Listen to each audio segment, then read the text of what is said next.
maybe you should. No, I've got to get pizzas to that observatory over there.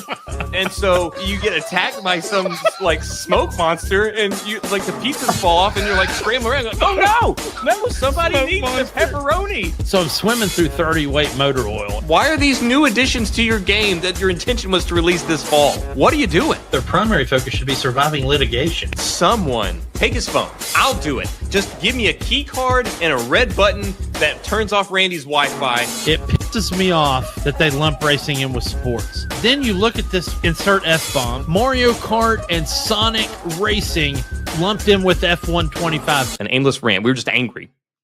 Gentlemen, we can rebuild him. We have the technology. Up, everybody. We are live. It is episode 57 of the Hardcore Casual Broadcast. He is Jay of F1 podcast fame and whatever that was. And I am Mason of Online Infamy, and we are the conversation at the belated but still here table behind you. So we are just to address the elephant in the room. We're a day late. We are a day late. I'm actually not upset about that. I'm upset about the people that watch it in the time frame that they watch our episodes. But man, it feels, like I said, it feels nice that this week's over, and that I can have a really solid, positive conversation with you tonight where we'll only disagree 2 or 3 times, and just have this going right into my weekend, dude. I think it's going to set us off to be, the dog's bollocks for the rest of the weekend. So I'm happy about it. Yeah, it'll be fun, and it's been a wild week. And I will first address. So my laptop, my MacBook, that is sort of the hub of this channel, was in the shop, as it were, and I was hoping to get it back by yesterday. I didn't, so I got it today, and so we gotten home. We're doing it now, and I had scheduled it to go for 7 o'clock because we usually do Thursdays 7 Central. And I was waiting. I was like, I'm like, oh man, we still got a little bit of ways to go. And then Jay made a very salient point, which is like, we could just go now. Like, we're already 24 hours late. Like, what are we doing? What are we trying to do for the schedule for? Because we're already off. So I'm like, that's a valid point. So here we are. We have someone watching. Thank you. Feel free to participate. Maybe this is a person that wouldn't have watched if we there you go on time. Yeah. So, but we are here. It's been a wild week. I had a birthday the day after our last show. Happy belated. Thank you. And also, Xbox blew up the day after we did our show. Of course, they would wait until the day after. I got to ask you though, man, has there been really lately any day of the week that some part of Xbox hasn't blowed up? No, and I guess we can just get into that right off the bat, because let's do it. It's a big one, man. So yeah, Xbox is on fire, as it were. So Friday morning, or somewhere around there, like I eventually checked my phone and I saw the news that Phil Spencer and Sarah Bond were both leaving Xbox. Phil Spencer was retiring and Sarah Bond just resigned. Both effective immediately. And in their place was Asha Sharma taking over for Phil. Previously, nobody had ever heard of her before, and that's because she was previously like the AI head at Microsoft and was involved with Instacart, all this stuff. Never anything to do with games.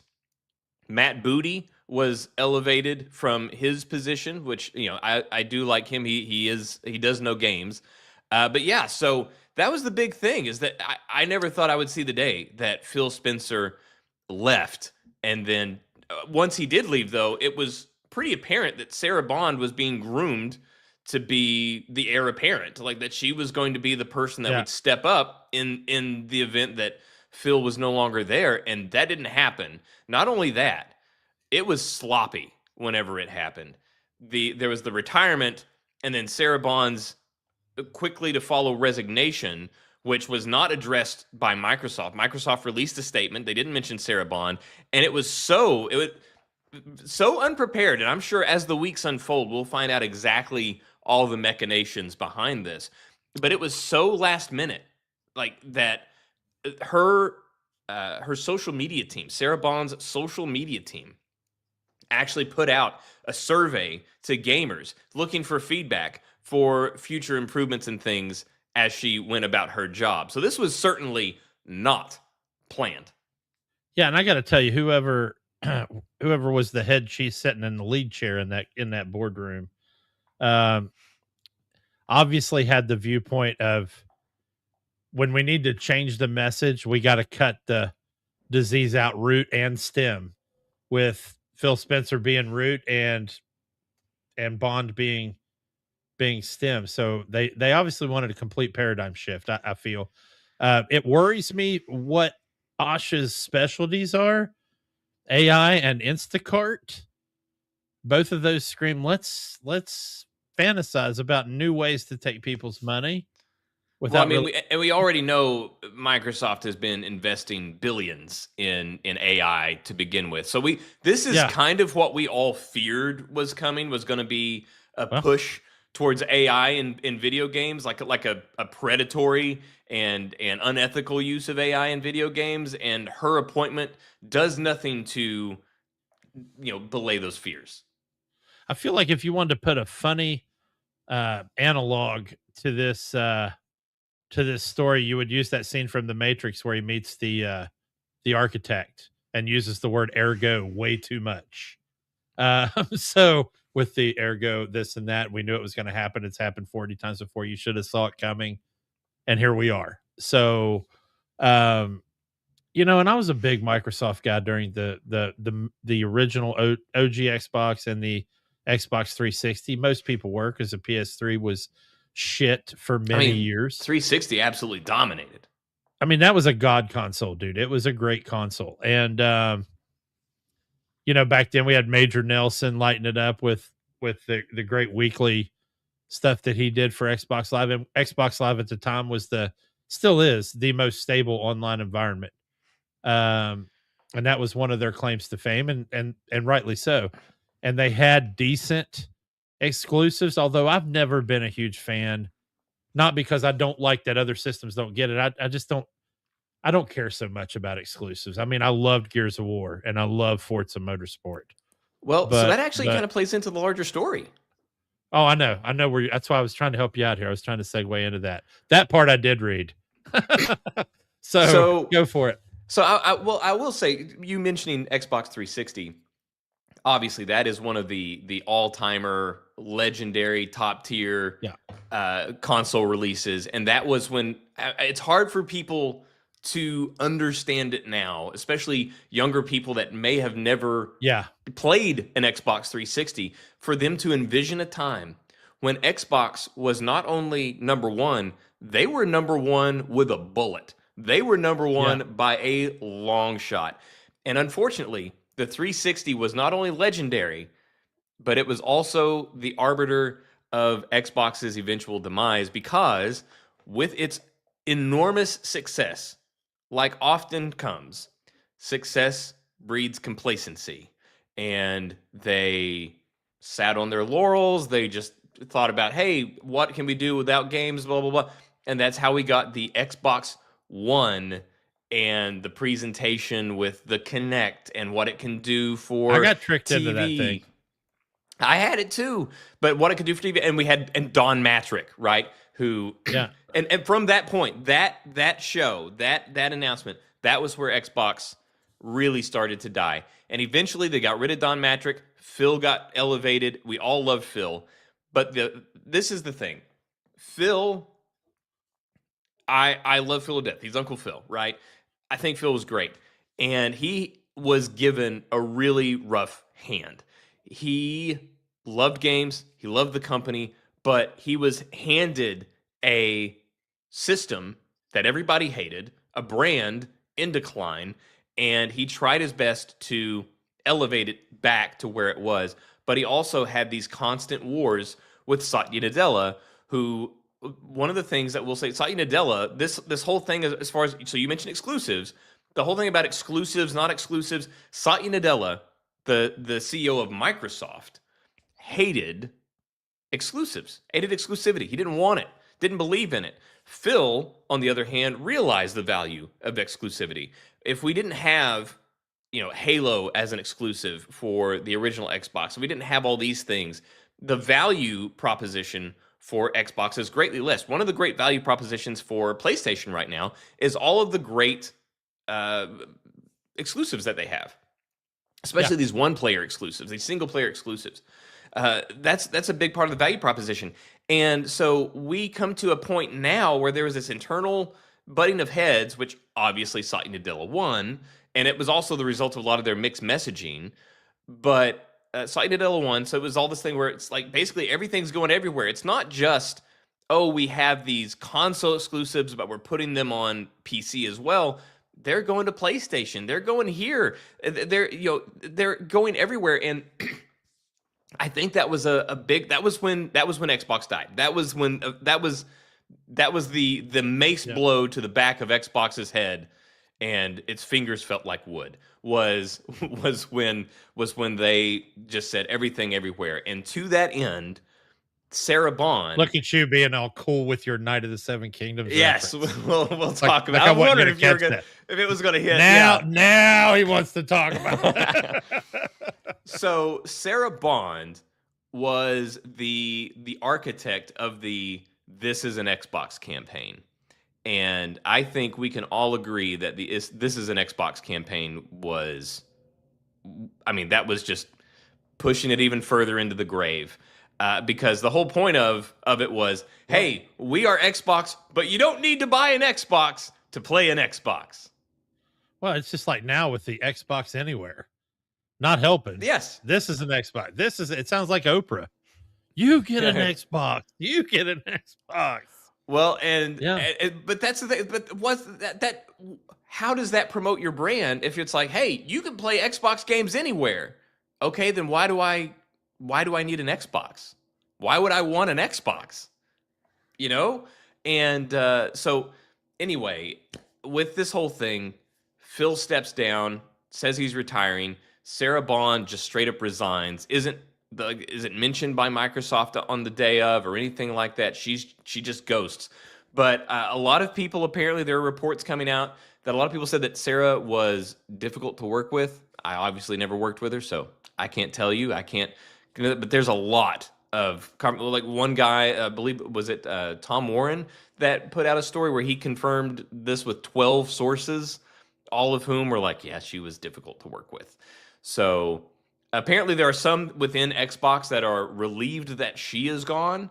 And in fact, on Monday, when Phil Spencer got his big send-off, there was Phil Spencer and Asha Sharma and Matt Booty. Nowhere to be seen was Sarah Bond for Phil Spencer's send-off. So it seems like it was abrupt and that she was kind of persona non grata.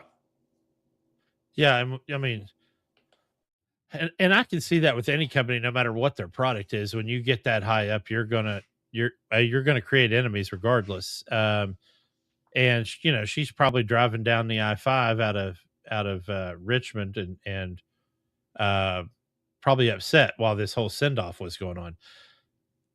I imagine she's still got a decent golden parachute, and it's not like she's not going to have a hard time finding her legs somewhere else. It might not even be in gaming. In fact, it probably won't. I suspect that it will. I did. One of the things that people were probably saying, Ubisoft. One of the things that people were saying behind the scenes apparently was, she was difficult to work with. However, she was fantastic at building relationships and securing agreements with like studios and other companies and things like that. So she's probably got some pretty solid relationships with outside of that. So it wouldn't surprise me if she was to pop up with somebody like an Ubisoft or something like that. Next week it's going to be Sarah Bond named head lead on Assassin's Creed Black Flag Remake. And then I'm going to have a big blowout thing on here about that. So, the big question now, though, is where does this leave Xbox? Because now that Asha Sharma has been elevated to this position, they have mentioned one of the things that she had mentioned, like there was this email out to the employees of Xbox, and that's made its way out into the public, which obviously they expect. They expect like, oh, when we send this out, it's written also for public consumption because they know there will be leaks. But basically, they are promising a renewed focus on consoles. Okay, real quick. First, you asked where Xbox is going, and I'm just going to say this. You know, there's PlayStation, and then there's PC, and then there's the non-concentric circles of Dante's Inferno, and then there's the Nintendo Switch, and anything else that Nintendo comes out, and then 50 miles of shit, and then Xbox, dude. That is a mountain to climb to get where they need to be, and a renewed focus. I don't feel like that should be their footprint anymore. I feel like this is a lot like Sega back when Sega made consoles, you know, and I mean it's amplified, you know, on steroids or whatever, but still you've got Sega decided, you know what, we're just going to make games. We're done. Well, and I feel like Microsoft should probably just do that. Maybe keep their architecture, keep Game Pass and keep that alive like Steam did and has done and is doing wonderfully at, and then just give us the framework. We don't need a console. Well, I have mixed That's how feelings. I feel. It's just my opinion. No. Hey, that's good. But I have mixed feelings about it. On one hand, I think it would be good to refocus on consoles. I think you do need a console, especially if you have something like Game Pass. I think if you don't have a console, the value proposition from Game Pass is less, because right now you can only really utilize Game Pass if you have a PC or an Xbox. You can also play on smart TVs or whatever and do that kind of thing for those that, you know, for the ones that it allows for the cloud play and all that. But yeah, for console players, you can't get Game Pass on PlayStation or Game Pass on Switch. So I think that not yet. Not yet. I think that having a console would be good, and it would help add value and keep the Game Pass alive, because that is one of their things that they are doing well with. And in fact, that's one of the reasons that they've one of the reasons that they have taken this route with Xbox, cleaned the slate and started over and changed their focuses and trying to figure things out, is because it is one of the few profitable consumer-facing products that they have. Obviously, they have Office and all that stuff, and that's business. That's always going to be there. That's always going to make them money. But they don't have a lot of profitable consumer-facing products, and Xbox was one of those. And so they're really wanting to dive back in. Now, my concern with that is we are, in all likelihood, nearing the end of this console generation. All signs are currently pointing to around 2028 to be the end of this console period. So if they have already been at work on a console, but with the mindset of we don't need a console, it's just going to have a console because we need to have a console there, but we're just going to try to promote this is an Xbox campaign. If they just do a hard pivot now and they're like, no, we are all in on consoles, you built this console to be a throwaway afterthought, I suppose, or theoretically.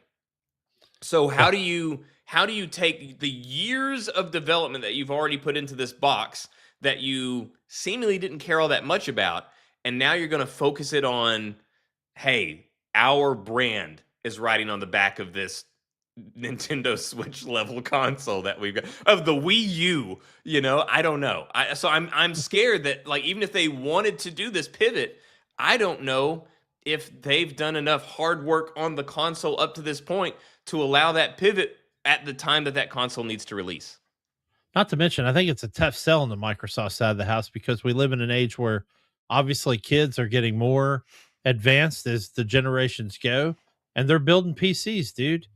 You see it everywhere. If you're in that world, you see that it's starting to go that way, that it's going to either be PlayStation or PC.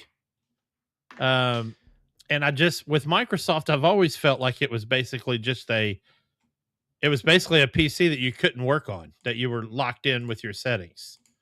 And And kids aren't stupid. They're gonna be like, dude, why do I want that when I could just have something where I could open the box every year and put new internals in it and get better stuff? Well, I think that's the big thing with the console though, is that the barrier to entry is far lower It than is, a gaming PC. which is why I say with like, because there's people I talk to, they're like, man, I really want a PC, and I've known this person for a while, and I'm like, no, you don't. You absolutely do. You shouldn't be anywhere near one. You're gonna Like, you blow it up want the your easy first week. way. Yeah, yep. You know, there's people that definitely do not need to be doing it. But for those that can, and like these kids, like my sons blow my mind all the time, and they're 19 and 17. So, you know, Well, I then don't the know. other I feel like Xbox it's too little, too late for something that's never going to. That's the way I feel. But man, that's just my opinion. I get it. I also worry about the CEO. Not only because of the AI background and this obvious focus of, hey, it's very clear that she's in this position because of AI, and The she's even said, like, Instacart's what worries me. well, and she said like, I have a zero tolerance for bad AI and this and that. So no swearing off of like, oh no, we're not going to do it, guys. It's just like, we're not going to do it bad, like communism. We're going to do it the right way this time. Like, no. So They might be the first company to die on the hill with, you know what? We're going to be the first company that just does AI driven games, man. well, We're just going to go full tilt. We're going to die on the hill, man. So here's my question and my concern with this, because I think this differs from a lot of other places. So if you were Yeah. to go from something like Instacart to, I don't know, Netflix, I think, okay, maybe, because some people That's not a bad move. some people say, well, business leadership is a transferable skill. And I say, to a degree, to a point, that is true. So if she was at Instacart and she went to Netflix, okay, these things both operate primarily off of apps. You are Yep. delivering a service to a customer, and you're just trying to play within the margins, get people paid while still making money yourself, and balancing these things. Like, there are things that you can transfer there. Users. Yeah. Yeah, there's ways to make that work. Or something like if you were working somewhere else and then you took over as CEO of Taco Bell, right? You don't need to be a chef. You don't have to enjoy Mexican. I mean, it's not even Mexican food, let's be honest. But, Yeah. There's certain things. However, when we're talking video games, especially Xbox, where we're trying to dig out of a hole, I feel like you do need to be aware of the products that you're making, especially because the thing that put Xbox in the hole that it's in is lack of games, or the games that they do release are lackluster. So Yeah. we release limited games. The games we do release are lackluster. 19 out of 20 games we release suck. Despite spending billions acquiring Activision and Bethesda and all these things, and still we can't. We bought tons of successful companies and we still generate crap. So you need to be able to identify what is a good game, what is not a good game. So I don't know. I understand the people that say, yeah, business leadership is a transferable skill, but I think in this situation, you need to be acutely aware of, you don't have to be a hardcore gamer, but you need to at least be able to identify what your players want and be able to look at a game that the players are not allowed to see yet and determine whether it's ready, good, if it should still have money invested in it, or what. And otherwise, this is Kathleen Kennedy with Star Wars. You need to know your audience, and you need to know what works and what doesn't. And you're not wrong, man. That's the way it's got to be at that point. And it is a unique position because hey, what's up, Rips? What's up? Yeah, I know we pump faked you, system. We were a day late, but got the computer repaired. We're all right. We're all right. Thanks for joining. Yeah. So this is one of those positions where I think the person coming in needs to understand that platform, and where they come from. So they need to find somebody. I don't want to say necessarily in-house, but Microsoft has a lot of commissioned work people that don't actually work for the companies, but They need to find somebody that is familiar with the struggles they've had.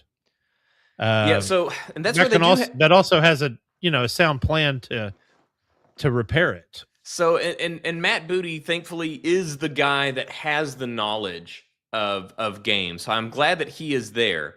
Yeah, But on the and another thing that I wanted to bring up and see what you thought was because I'm okay. Honestly, like I mentioned that Phil Spencer was handed a shit hand, and he yeah, did the best that he could with that and butting heads with Satya Nadella. I know that he meant well.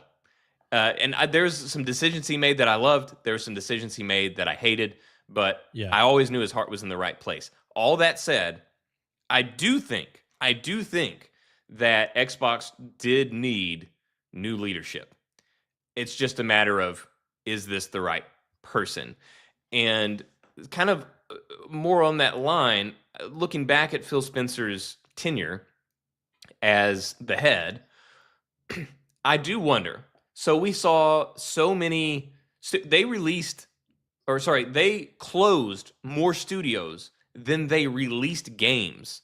And was it 2024 that was the thing where they Yeah, closed more 23 and studios 24. Yeah, than they released games? This is a problem, and I wonder what it is. Like, so you have all of these very talented studios making games, and I have to wonder if there's like what the problem was, because I refuse to believe that it was just like, oh well, they just all made bad games, they were just all games that were lost causes. yeah.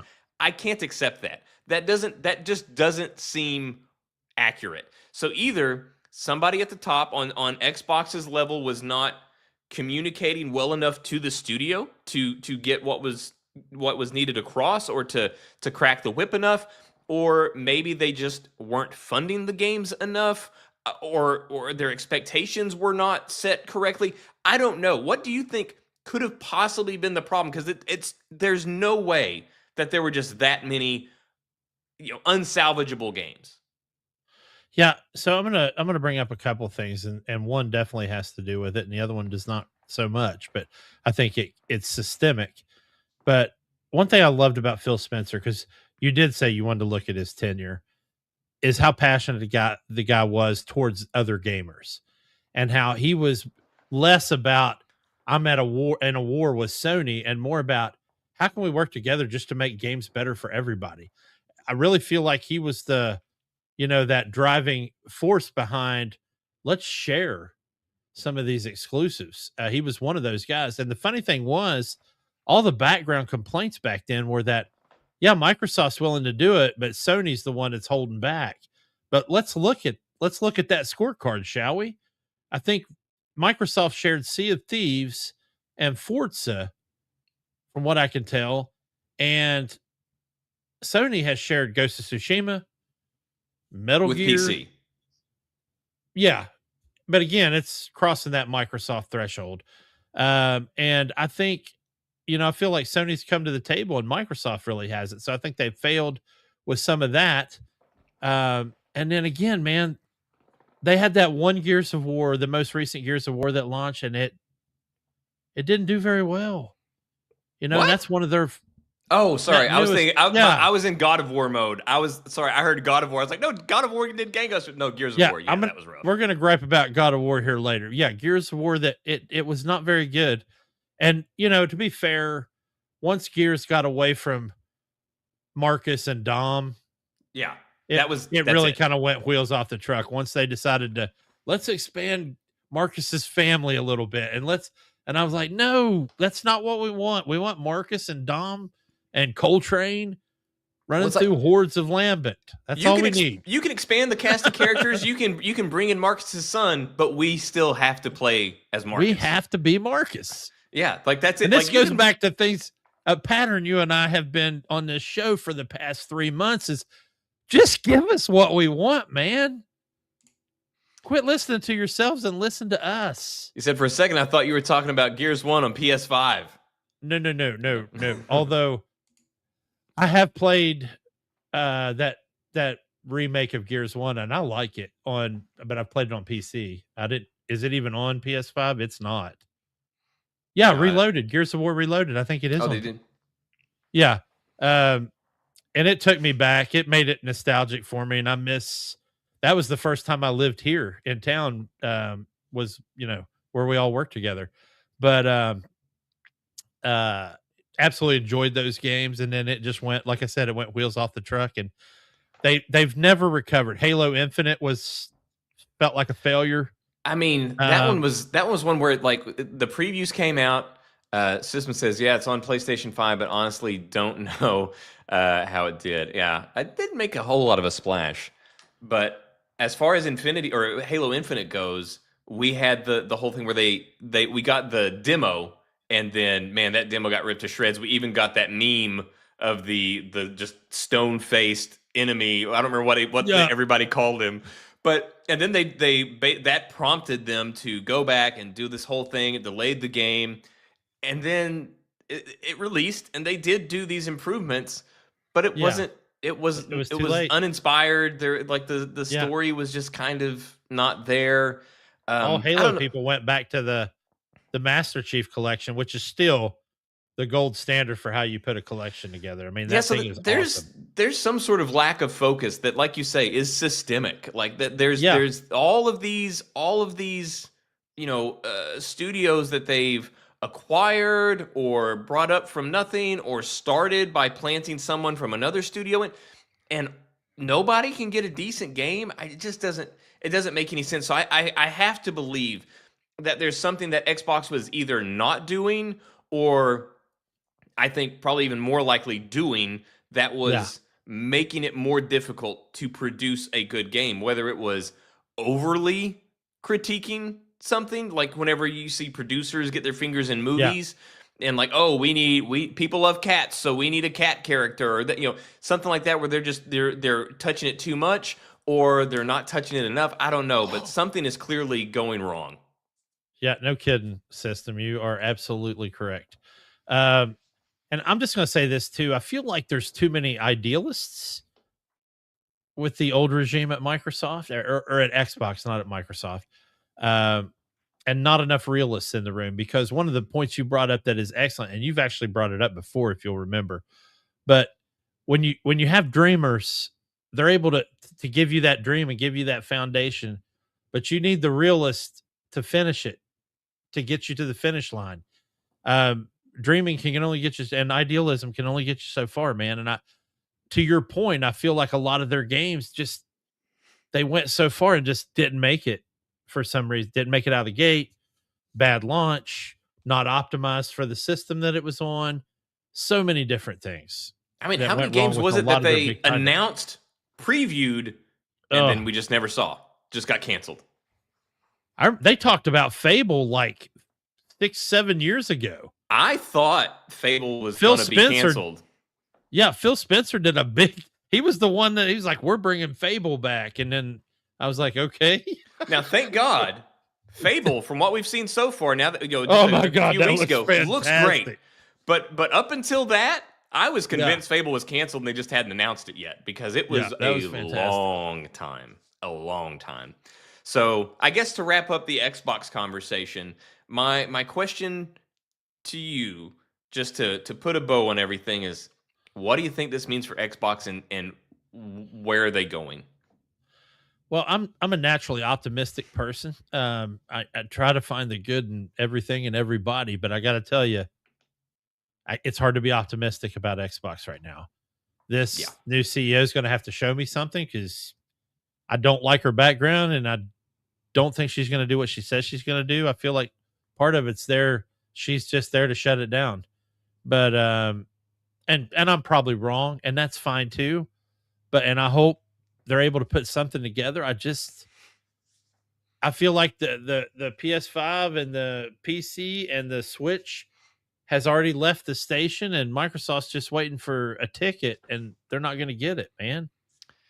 Yeah, I have no optimism right now for Xbox. I feel like this is the death rattle. Like I said, I think they are dead men walking. They're dead and they don't even know it yet. I think they died whenever they agreed to do this, put their games over on PlayStation, because all of a sudden you can play Xbox games without an Xbox on console.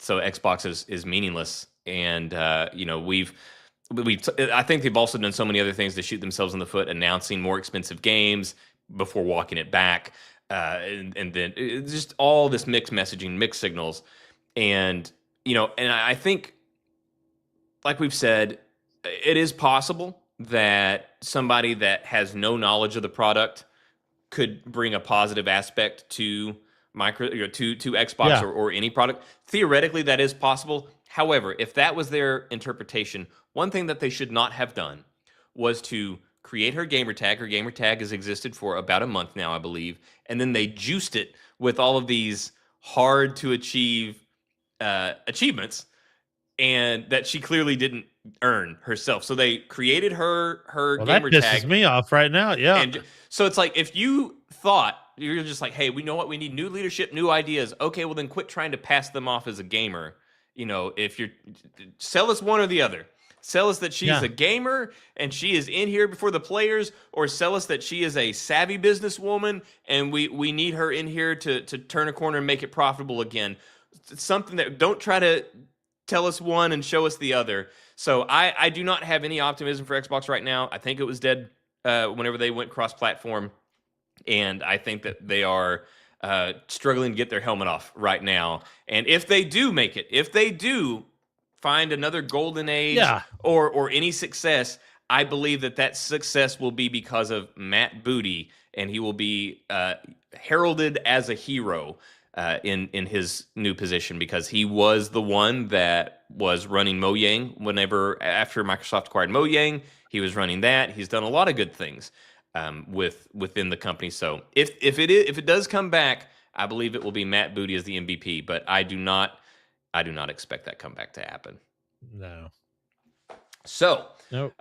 those are our thoughts on the Xbox fiasco. Whenever we get to the media, we're going to talk about Night of the Seven Kingdoms. We're going to talk about the God of War show, because we got an image that I thought was AI. I hoped was AI, but it's not. It's official. We'll talk about that. But before we get into that, I know that there is a game, or what are we calling it, that is very near and dear to Jay's heart. So, Jay, tell us about your baby's new shoes.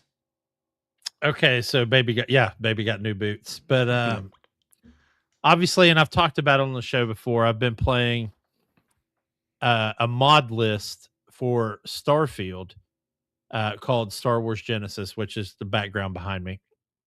And it's not the easiest mod list in the world to get involved in, because the install takes forever and the updates take forever. And when I say updates, if you have Nexus Premium, you can have the whole thing done in like a minute and a half.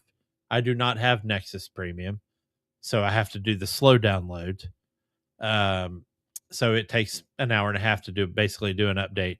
If you're doing a fresh install, I'd set aside 2.5 to 3 hours for a fresh install of this mod list. But it almost completely converts Starfield into Star Wars, and it just keeps getting better. We are now on version 8.6, which was one that everyone was waiting on. And I don't want to hear me talk, so I'm going to share this with you guys. So I'm going to put that on there, and then I will set it up and do the full screen.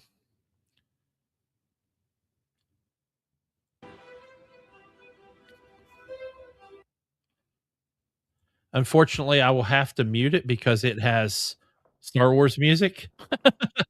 So I'm going to do that. But you can see, like, some of these assets were there, but this is the new revamped Nar Shaddaa, which is the Hut homeworld. That looks fantastic. I mean, it looks fantastic. Look at these skyboxes. That looks a lot like the Fallen Order poncho that guy was wearing. Fallen Order poncho. It got added. It was one of the new. Oh, okay, nice. Okay, so it was the Fallen Order poncho. Yeah. So, oh, dude, that looks awesome. You can create any type of character you want. He's added new. This is Deity Vingi that I'm talking about. He's added new. This used to be, like, even 2 versions ago, that Imperial officer there wasn't wearing the Imperial uniform. So, and now we've got Grand Moff Tarkin in the game, which is crazy from the movies. So you got the Cad Bane hat on this one here. Yeah. and there are still you still occasionally. I walked into an office on here the other day to meet with an Imperial officer, and there was a NASA space shuttle on his desk, and I was like, "Ooh, missed Missed it. that one." Yeah, they've added rock ghouls, which are big in the Grand Admiral Thrawn style, and these guys are hard to take down, and they just show up randomly on planets now, which can really throw a wrench in your plans when you're trying to work through a compound or a base or a cave. But as you can see, the gunplay has gotten, Far and you could read superior to some of these. Starfield. Yeah, and I played like the first 10 minutes of actual Starfield, and that was it. And I actually uninstalled it. It is important to note, and I've mentioned this before on here, that you have to have the Steam version of Starfield in order to use this mod list, which is unfortunate, especially since people get Starfield on Game Pass for free. And you also have to have the newest DLC, Shattered Skies or something, Shattered Space, um, in order to play the mod list now as well. But man, just I don't even and the backgrounds. That's one of the things I wanted to talk about. So before you just had a basic background, just like Starfield, but now you can be a Jedi Purge survivor. You can be a Mandalorian foundling. You can be a denied Jedi. You can be a smuggler. You can be a bounty hunter without being a Mandalorian. You can be. He's actually adding perks because he noticed like 90% of his people are playing Mandalorian. Really? So he's added. He's I would like, have figured they would have been Jedis. Well, Jedi just came out. This is 8.6 is just look, and you can see here now you get Oh, there some was lightsaber so there was. action. You told me about the different there's a the Purge survivor in this, but there was just no Jedi period before. No, there was a Force trainer on Tython, but you didn't have lightsabers, so it kind of ruined it, right? Without having lightsabers. So now you do have lightsabers, so now he's activated those storylines. You do have to, if you're using a lightsaber, you do have to play in first person. Because and this is not his fault, this is a Starfield bug. It won't let you move and fight in third person with a lightsaber. So they're trying to create a workaround for that. As you can see here, we're in Mos Eisley, as noted by the Dowager Queen ship buried in the sand there. But Mos Eisley keeps getting facelift at. There's Obi-Wan's hut from the movie.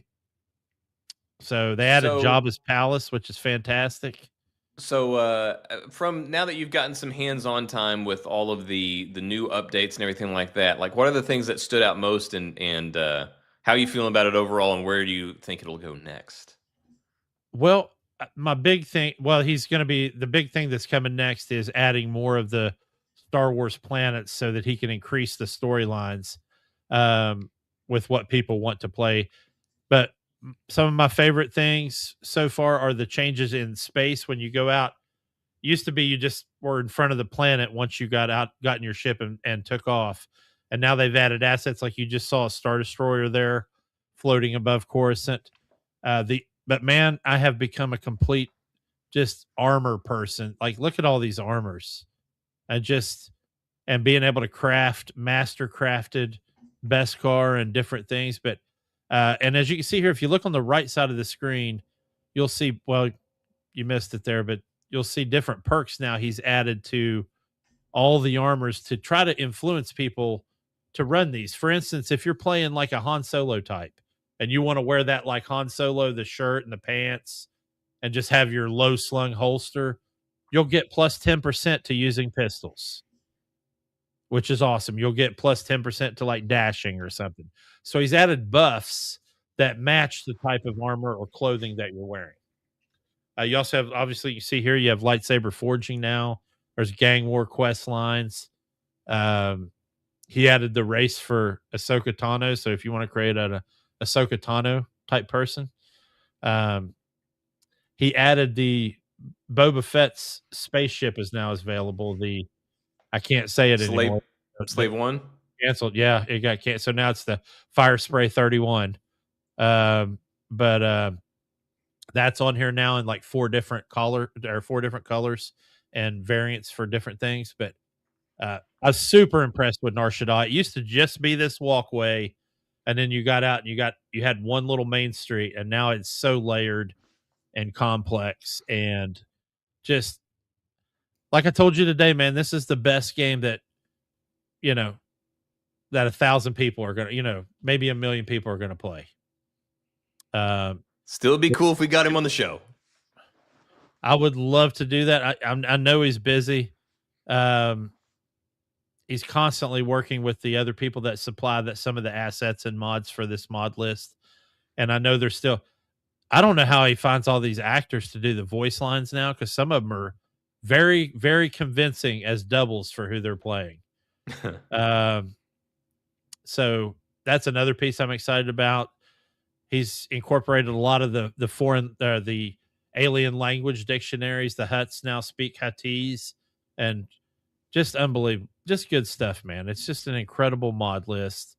It's around 172 mods, I think, right now, that get added, that change it. And for the most part, like I said, he has completely supplanted all the Starfield assets, but it's hard to do all of them.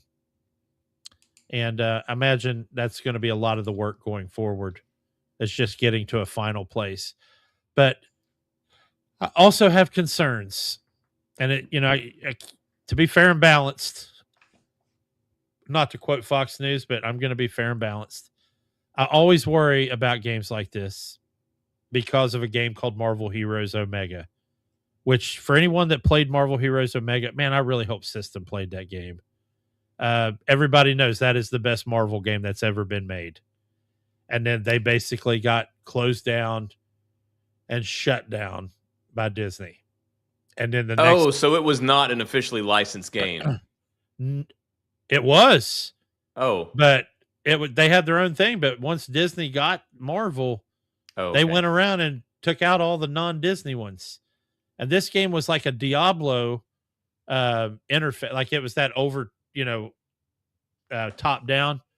And although you could zoom way in, so it was almost like third person over the shoulder sometimes too. But the content, it was expensive. The DLC was, and I was one of the guys that bought in hook, line, and sinker, and then that game got canceled, and we just lost it. Now I have recovered it. Somebody did a passion project and recovered the game, so I can still play it now. But still, this game, I'm worried about this. As excited I am, I try to meter and temper my expectations, because. So is your only concern about the game the fact that it could be canceled if Disney ever dropped the hammer? No concerns with the actual quality of the game itself? No, this guy is. I don't know why this guy isn't working for a big developer. I mean, look at this, man. Is there any reason this guy shouldn't be working for anybody else? Everything that I've seen that you've shown, and when you've been playing around with it, it's always looked insane. I mean, it looks better than Starfield looks. Yeah. And I want more people. Obviously, it's PC only, and I hate that, but I want more people to get involved. If you have a PC and you have Starfield, there's no reason, and you love Star Wars. I get it. There's like 5 people out there that don't like Star Wars, but if you do, you should definitely be playing this. This is something that the Star Wars fans have wanted. Oh, I don't know, since forever. And this is your only opportunity to. I told Mason last week, I was like, this is literally a Star Wars simulator. It's got every era's available, all the equipment, all the armor. Be who you want to be. Do what you want to do. Don't do what you don't want to do. Type of deal. So it's go to all the planets, and right now, Coruscant, Nar Shaddaa, Tatooine, all of those are fully realized Star Wars planets. Mandalore, and he does something that no game, dude, not even AAA games do. So right now, when you go to space and you look at the planetary map, you can see all the names of the planets. He literally puts "coming soon" in parentheses next to the planet's name if it's something he's working on. Which I wish other games did that with some of their content. So anyway, but I just wanted to share that tonight because it's something that, like I said, I've been playing now for almost, I guess, about a year, right? It's been pretty close to that, yeah. Yeah. So The full name of the game is what? It's the mod list is just called Star Wars Genesis. The website is just called genesismodlist.com. Well, there you go. Which I have shared that before, but yeah, and when you go there, he has a lore page where he can tell you about the story, and the lore page, it's worth a read anyway, on its own. So he has his own wiki for it, for what he continues to do and add to his processes. But anyway, Well, any other words on Genesis? man, I don't. That's all I wanted to say. It's dominated my time this week, and it's very rare. It's very rare when I come home to game that I'll game past 10 o'clock. It's one of those things where I want to watch TV and let my brain wire down for the night so I can go to sleep. But there's been a couple nights this week I've come home and I've played Genesis till right before I brushed my teeth and rolled into bed. Some games just I'm at hook a you. really, yeah, man. And this is one of those. There's another one I'm going to mention tonight later, but that I think is going to do the same thing to me. But anyway, I think it might be the one that I was about to bring up, and that is that Game Informer has basically it was the cover game for Game Informer, and that means that we get closer looks and things like that for 007 First Light. And as we that's say, not what I was talking about, but that is Really? also going to do the same. That's also going to do the same thing to me. You know that we've said it a million times already. yeah, and anytime that we mention 007 First Light, we always point out that it is our most anticipated game of 2026. It is Hardcore Casual's most anticipated game of 2026. We are looking forward to it. It is coming out in May now. It was delayed from March, but so in lieu of that, we have gotten some additional information on it. So Game Informer, yeah, they had about a 15-minute video where they talked to the director and some other people involved with the game, and they talked about the various aspects of the game. They talked about how the Hitman DNA contributes to it, how it's still alive in there, but how they also veer away from it. And they did a really good job of kind of going into various things. Like one of the things that they brought up, which was, and a lot of these things are going to be points where it diverges from the way the way that Hitman does it, because obviously that's our metric whenever it comes to IO. So one of the things that you would find in Hitman, obviously, is you're sneaking around, you're trying to be unnoticed. That's the point. But then if something happened and you got seen, you got spotted, almost always that was an end state. Once you got spotted, it was over. you weren't gonna beat the level anymore. There's no point. It's you or you were going to to get a horrible grade. Yeah, you blew it. So Yeah. they wanted to keep the DNA, because obviously there are going to be parts where you're going to be trying to do similar things, where you're trying to blend in to your surroundings and go about, but they've kind of cordoned it off and sectioned off the levels in such a way that because they made a good point, and you've made this point as well, is that a lot of James Bond is improvisation. Like, it's not like like Hitman, where it's meticulous planning. Now, they would meticulously plan things in 007, but the beauty was that those plans almost always went awry, and Bond had to think on his feet and do something different. So they have kind of taken that, and they've sectioned off the game or different levels in such a way that now, if you are Bond and something goes wrong, they're kind of like, well, that's kind of part of the fun, is that whenever you try to do something and it does go wrong, because that happens in Bond, and now something goes wrong, and okay, so now you get into some combat, you do a little combat, CQC, boom, boom, boom, take some guys out. All right, they're neutralized, continue. They have it set up so that now in certain sections, just because you failed one section doesn't mean that people on the other side of the island, know that you are there. they've got it so like, hey, I can make a mistake in the dining room, and as long as I Right. take out everybody in the dining room, the people, in In the the library library down the street. don't have to be aware of it. So, Yeah. just because you brushed by the counter and you knocked a butter knife onto the floor, that doesn't mean that you got to start all over again. So they incorporated the Even sort though I of would. improvisation into the level design in that way, which I was very happy to hear. I don't know if you have any thoughts on that kind of approach to the level design. I do. And here's the thing. I don't mind me deciding to start a level over because I didn't like what I did. But you're right, man. I don't like it when, once you're noticed, then no matter how big the map is, you're noticed on the entire map. And they also know exactly where you Yeah. are at all times, even if you break cover and find a new set of cover that they couldn't have possibly seen you go to.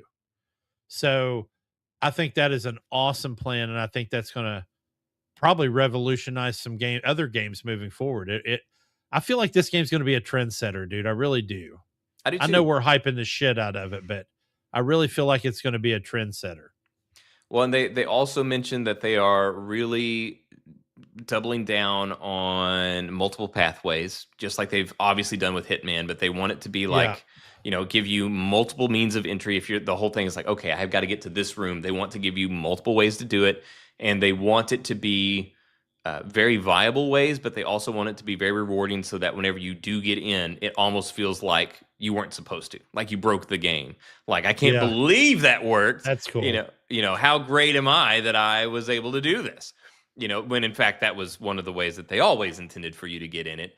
But it's always good whenever you can do something like that and it actually feels like you outsmarted the game. So that's going to be an interesting approach to those levels. They also went into two things that we had mentioned before, and that is the fact that there are two aspects that are completely divergent from Hitman, and that is shooting and driving. Driving, they had never done, period. Shooting in Hitman was a port of last call. That is your last resort. And shooting in Hitman was serviceable at best. You do not want to be By in design. a firefight. Yes. It wasn't that it was designed shitty. It was by design that you did not want to be opening up with an M4 on the lawn against a bunch of guys. That's going to be a good graphic for later. Make sure you cut that one. Cut that for the next intro. I do believe that to one level, to a degree, it was, unintentionally bad, just because they didn't have to focus attention on it. Like, hey, if you were in a shootout, you're already too far gone. You're not supposed to be here, dude. If you're gonna shoot in Hitman, it should be one bullet perched on a tower, taking out your target and then getting out of there. So, and I was gonna say, like the service pistol with the silencer was absolutely serviceable. It was a good weapon for that one shot, and some of the sniper rifles, if you needed to snipe somebody, that was legit. But yeah, you're right. Anything with a 30 round mag and a full auto setting, you definitely did not want to be. Yeah, if you're taking cover and there are 4 dudes in front of you that are aiming fire on, you're dead. It's just not going to happen for you, dude. Like, you've already failed. Like, your target knows you're there. They're getting away on their helicopter. You're done. You're done. Like, you're watching the helicopter fly out. Yeah. Yeah. So they talked about how they have obviously really put a lot of focus into the combat, and because there are now levels in 007 where it's exclusively a firefight. Like, you're not going in quiet. Like, it is designed to be a shootout mission. It's the airport mission that we watched. Yeah, whenever we did our watch along. That was the one that they showed in that video as well for the interview. Was they're like, there is no quiet way to do this. You are going in loud and you're just taking everybody out. Your whole thing is to get on that plane. So they talked about the different lessons that they learned, because this had just never been an aspect that they had dealt with whenever it came to Hitman. So they said that they learned a lot. They learned about how they said, I know this is going to be clipped or something. This is not going to sound good, but they're like, hey, nobody likes getting shot in the back. So they had talked about how that was a lesson that they had to learn. Is like, okay, well, once the player gets beyond a certain point, we got to stop spawning people from this spawn point, because otherwise they're just going to keep getting shot in the back, and they're going to go back to take them out, and you're never going to advance. You're never going to go forward. I've always found that annoying in other games too. Like there was no reasonable reason people behind me should keep showing up. Yes. So that was a thing they noticed. They're like, okay, we got to make it so that, okay, well, hey, for various, okay, whenever they're this many yards out, they took note of that, and they changed not only the spawn points, but the way that the enemies that are already out interact with you. Okay, well, if they get to, maybe if he's this far, they'll shoot.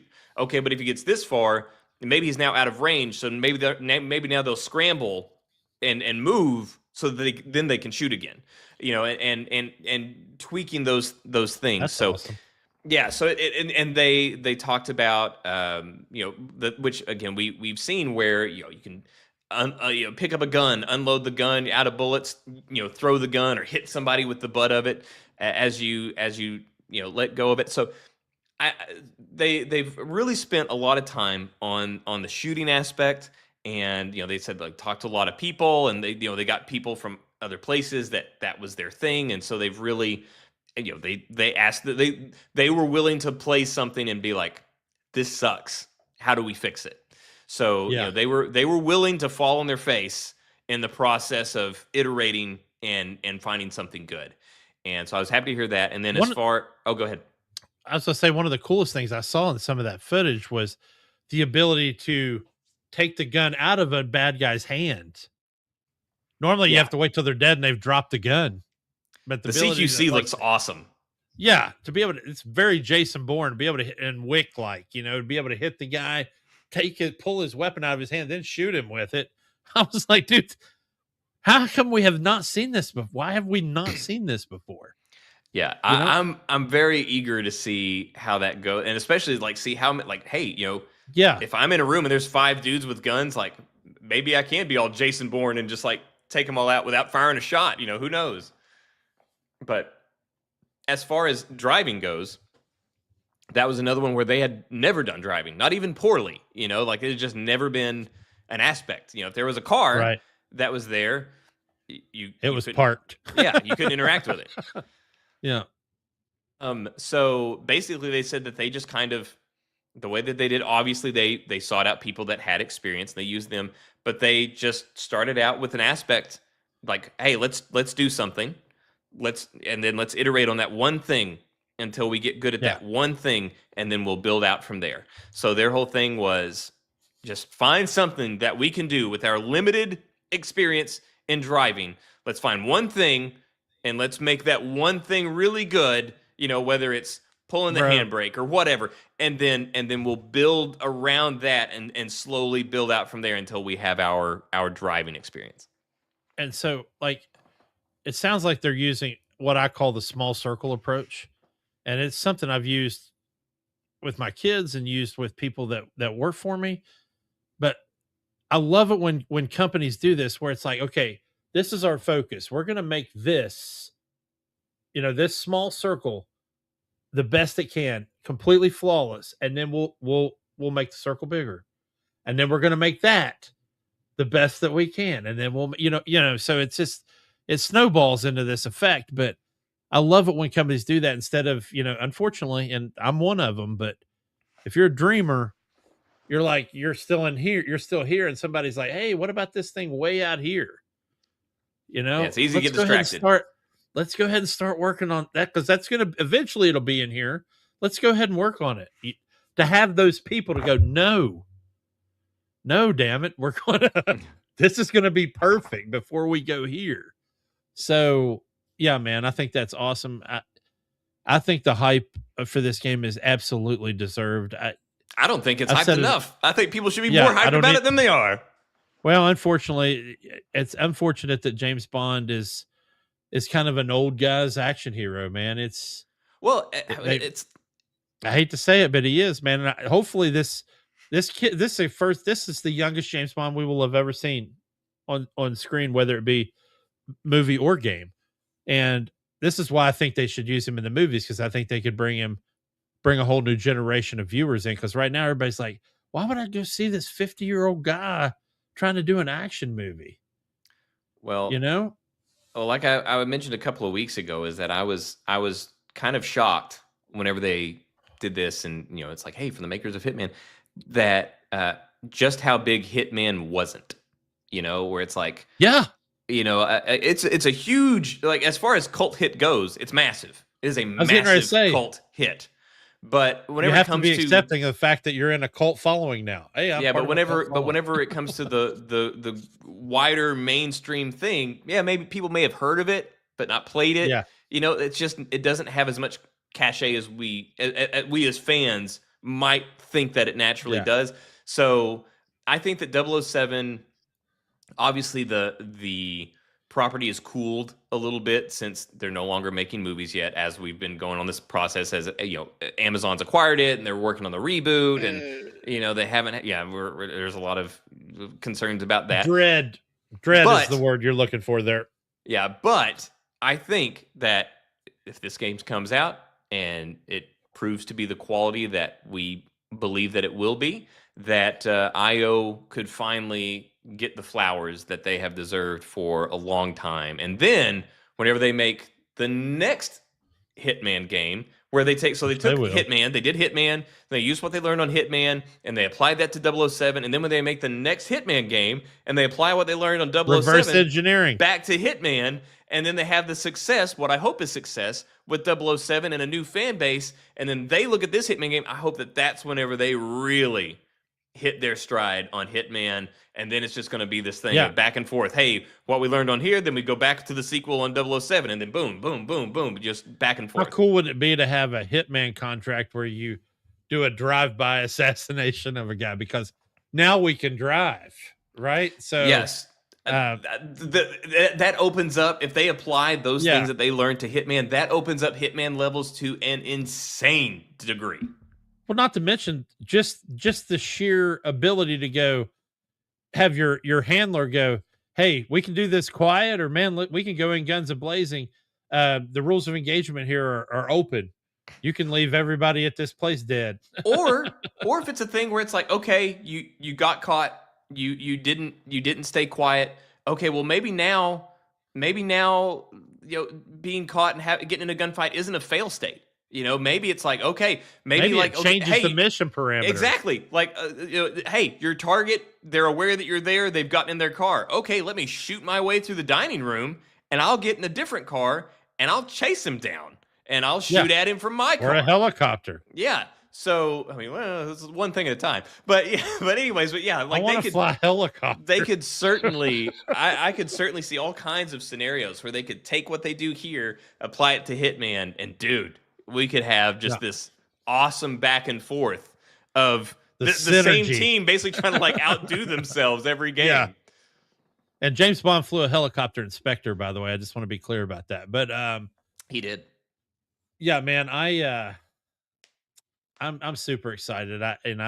By the way, Hitman had another elusive target drop this week with Mila Jovovich. So so you can play that right now. That's available It was February 25th through like March 13th. If you want to buy it, it's $3.99, I think. So anyway, that's available too. But yeah, I agree, dude. I think to use the corporate buzzword of synergy, I think the synergy between those two teams trying to outdo each other could make for some amazing games, which is why I'm excited about the Expanse, is now that Owlcat's cutting their teeth with this level of game, whereas before it was all turn-based, this and that. I think that's going to create a system where they can go back to some of their other franchises and give that the Expanse treatment. So I love it when companies do that, man. So I'm excited. Well, me too. So it remains number one on our most anticipated games list. What was the other game that you had in mind? So I have brought this game up a few times, and you've kind of always, and I'm gonna exaggerate this because you weren't doing this at all, but Every time I bring this game, I feel like, yeah. So, me and my son are super excited about this game. And I am going to hopefully share it right now. So I'm going to share some gameplay, and this is so there was like a 14-part video that came out that was like an hour and 45 minutes, and it was broken up into segments for each part of this game. The game in question is Crimson Desert. Yeah, that exactly. That's what you did exactly. So I am going to add it to the stage, and we're going to hit play and full screen this thing. No, you did share this video with me, and it does look almost suspiciously incredible. Crimson Desert features overview video. I feel like you're wanting to say that they time, used AI closer to look at Pywell. make this look better than it's No, actually not gonna AI. be. It's just one of those things where it's like An it open world looks exploration. so clean that Today, you have to. we'll be You're just shifting like, our attention how? to another How? important aspect of the game. Combat. What's more important is this game comes out on March 20th. That's wild.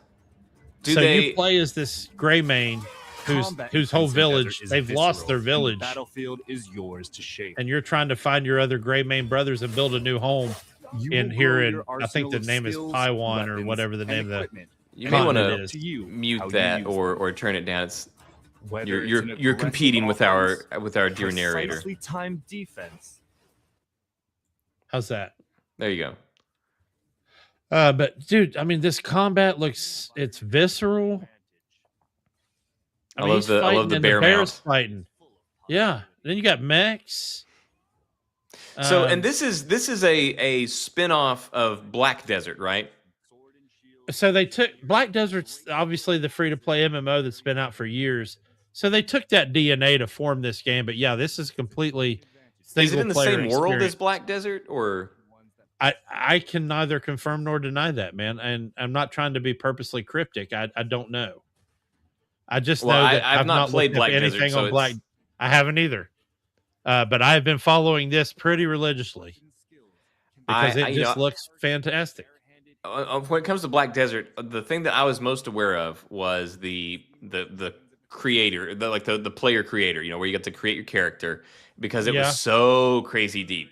I mean, you could create anything. Whether you could create something that looked like it was straight out of an anime, or you could do something that looked like almost like a photorealistic samurai.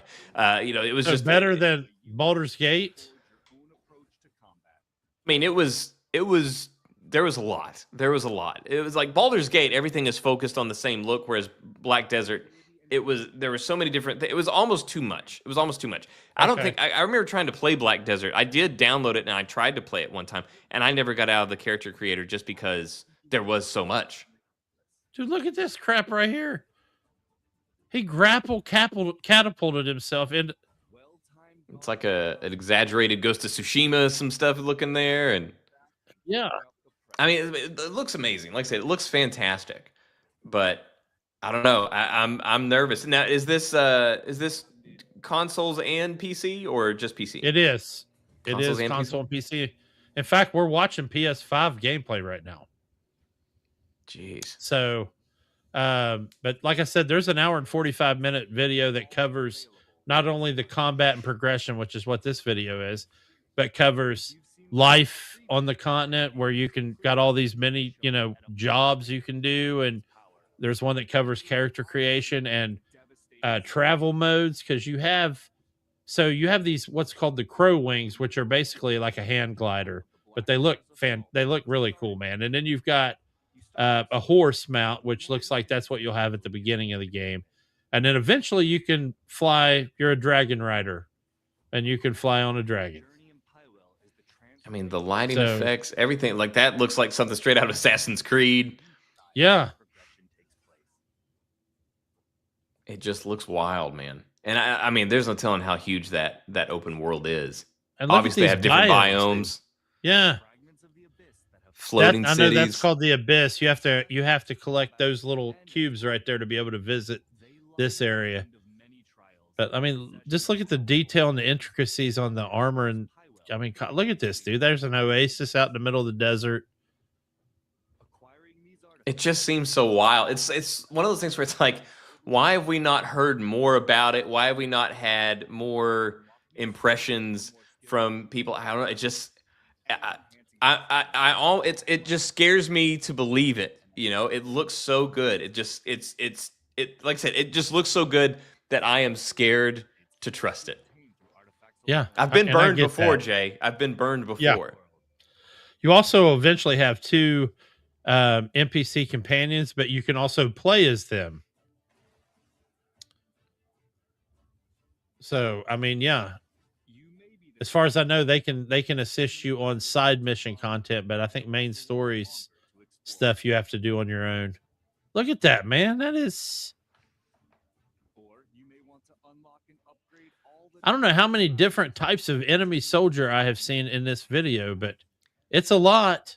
Well, Oh, it also has that feature where bandits can take over a village and then you can liberate the village, and it basically creates another place for you to shop and craft, and yeah, which I think is cool. Well, while I am scared to give my heart over to this game, you made a very bold claim. Would you like to state the same claim that you made off air? Oh, that this will be game of the year? If the yeah. Yeah. And I would like an add an addendum to that and just say this. I would as well if I were you. If this game launches well, it will be game of the year. And it will be a hands down winner. It won't even be close. And I think it'll take home every award it gets nominated for. So you are envisioning a full Clair Obscure level. This is going to outdistance Clair Obscure. These are bold this game claims, appeals to sir. more people. This game appeals to more people than Clair Obscure. Yeah. I'm not disputing that. And I'm just saying, if this game has a solid launch, it will be game of the year. We will see. Just watching this 9-minute video, that I can't see anything that's better than it right now, really. Well, I mean, there's also, there's the moment. Genesis, there's how good is the story, there's a lot. But it does look absolutely incredible. I mean, there's no denying that it looks amazing.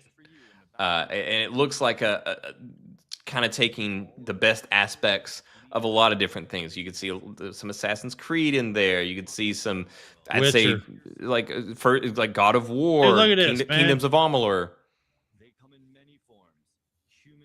Sky Avatar. Bosses, yeah. Look at that big ass purple blue dragon thing. But yeah, I am definitely intrigued and excited for what it could potentially bring. I'm hesitant to turn my heart over to it, but I am very, very excited by the possibility, especially given that it's coming up soon. However, we'll see. You said March 20th? March 20th, man. So we don't have long. We got less than a month. So yeah, we'll see. And so Black Desert was free to play. This will be a paid game, right? Yeah, it's a 69.79 model. So you got a 69 standard and a 79 deluxe. Well, and hopefully, and now I doubt this, but it would be great if the fact that it's a paid game would kind of encourage them to minimize some of the money grubbing when it comes to DLC and armors. And you should definitely read up on that. I'm not going to say a word about it. You should definitely read up on their. Well, that's what because I'm serious. With Black Desert, obviously the whole thing is all these things. So I imagine, like, if they they're just gonna stick with it? No, this is going to be the antithesis. They're going to set a standard. Oh wow! They literally said this game's shipping with everything we got. That is ballsy if they hold to it. There's you'll be able to find it fairly easily if you do some digging. But they absolutely do not want to be centered on DLC. They want all this game to be, they're like, we want it to be mandatory that you explore the land we created. We don't want you paying $2 for a piece of armor that if you'd have walked 3 or 4 miles, you got for free. Well, if they hold to that, They will certainly get a lot of Game of the year. goodwill from Sweep. the player base for sure. Sweep game of the year. Sweep game. But and to be, I'll distance myself from that prediction, but I want to I'll be hold you to it. absolutely clear. 007 is still my most anticipated game of the year. I can say another game's going to be game of the year, and because I love James Bond, man, it's one of my favorite franchises of all time, second only to Star Wars. But with Star Trek coming in third, but I still think this is going to be a fantastic game. Well, speaking of, stuff that I'm scared to trust, do you have anything else any other games that you want to touch on? I before don't, we because start I know talking? you are chomping at the bit to get the TV. So I I possibly had some stuff, but you know what? I'm going to bury it. I'm going to bury it right now, and I'm not going to We bring can it up have it. again until next week. No. Okay, that's fine. It can wait. It's not even pressing. Okay. So I'll save it. But go ahead. So, Bum, bum, Gear- bum, God of War. Amazon is making a God of War TV show. No shit, really? Yeah, so Amazon is making God of War, and obviously are. they've had great success with Fallout. They were Yes. very loyal to the game, and Fallout, the trailers for Fallout looked bad. It looked rough, and then it came out and it was incredible. Yes. So I was, and just video game related properties have always, not even just with Amazon, just anywhere, it's always kind of hit or miss, more misses than hits. And so I was already a bit anxious, but they did well with Fallout, so I was okay. And then they cast Ryan Hurst, and they've cast a lot of people. The cast is pretty well rounded now for God of War, and the cast. Who did I just see? Ed Skrein was. Ed Skrein is playing Boulder. Yes. Yeah. So they've got a lot of people. I mean, the guy that they got to play, I can't pronounce his name, but the guy they got to play Thor is going to be perfect. I mean, they've got so many great actors lined up for the role, and I love Ryan Hurst. Now, whenever they cast Ryan Hurst, even though, like I said, I love Ryan Hurst. Like, he played Opie, which is my favorite character in Sons of Anarchy. My concern was his age, given that he is going to be playing Kratos, because obviously Kratos is older. However, he's also in insane shape. The shape that most people, in their middle age are not able to achieve. Certainly not without synthetic assistance. So I was a little bit concerned about that, but I love Ryan Hurst. So then this morning, I saw an image hit my feed that I hoped was AI, and I looked it up, and it is not. This is the official image. Oh man, go full screen. So you can absolutely rip it. This is the official image of the God of War TV show. This is a production preview. So production is now underway, and this is what we have. And I am mortified, Jay. I hoped it was AI. I was like, this has to be AI, but no, it was officially released. I will first defer to your thoughts on what we see here. Well, first off, Thor is being played by Olafur Dari Olafsson. So I just want to get that out of the way. And I have no clue who that is. And then second, looking at this image, I am watching a seasoned, salty veteran warrior teach his would-be son how to shoot a bow and arrow. I feel like they went a little young with the kid, but I think they're trying to capture that Mandalorian and Grogu vibe. And if that's what they're trying to do, I get that. You need to make money, and that made money. I don't know who this kid is, and that bow looks impossibly hard for him to fire. As far as Kratos goes, it's pretty accurate to the game representation. I like the armor. I like the leather. Looks good.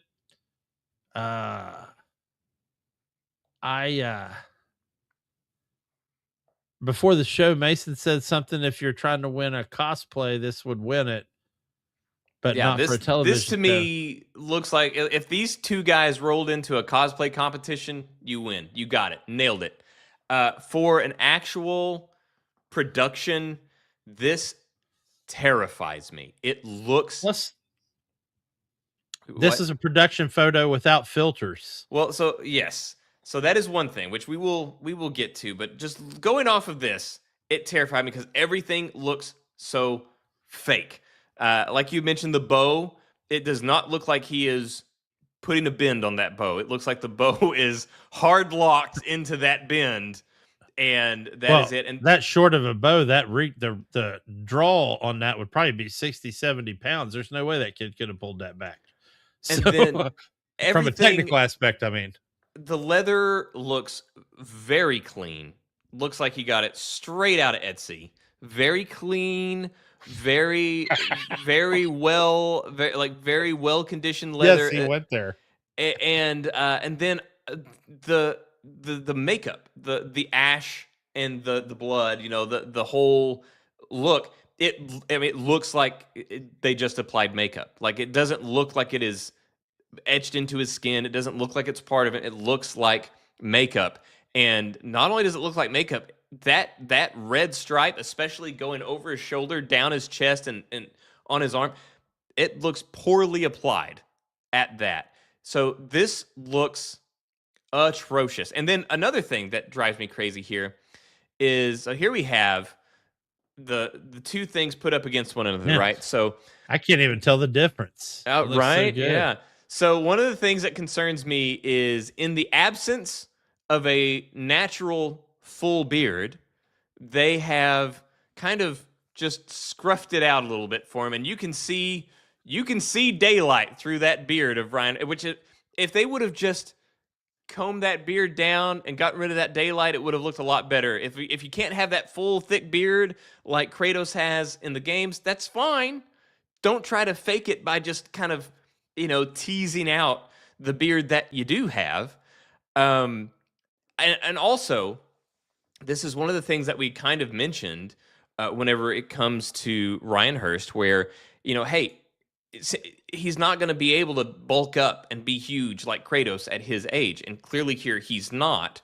He's still in good shape for his age, obviously, but he's not this full thing, which you can still put on, have armor that covers his chest, shows a little bit of his arms, and still be game accurate, because they had other armors that you could put on in the game that would cover that. And I think he would be better served doing that. So again, looking at the comparison between the two, you'll see that the leather itself is very similar. Like, they nail a lot of the aspects of the armor, aside from it looking worn. Like I said, Kratos's looks worn, and Ryan's looks fresh out of Etsy, and it just looks fake. Now, like you said, this is a production still. This is under studio lighting. Nothing is color corrected. Nothing is color graded. There's been no shadow. There's been no fiddling around with it. So things can still change, and they can still look good. And I wanted to use as an example, this is Henry Cavill. This was a production preview for the first season of Witcher. And obviously, Witcher went in unfortunate places and is now a dead franchise. But season 1, we were scared, and I think everybody enjoyed season 1. But this was the first production still that we got, and you can look at this and you can see, even though they have it in shadows and they have some more dramatic lighting here, you can tell that wig is atrociously fake. Like, you can tell that hair, it looks like is plastic. 25-cent weave. Yeah, you can tell that hair is plastic. You can tell that leather that he's wearing is straight up vinyl. It looks awful. And then by the time that they were actually making the show proper, this had changed. The wig was far better. The attire was far better, and it looked much better. It looked more real, and it was a fantastic first season. They did great, and it looked incredible. So out of this, we got the first season of The Witcher. So I hope that by that same token, out of this, we can get a Witcher season 1 or a Fallout level show with progress. Because again, Fallout in the trailers, Fallout looked bad. I don't know what they did in those trailers, but it just didn't look right. But then whenever we got into the show itself, whatever they did, it looked great. So I'm hoping that this can be salvaged. I don't feel good about it.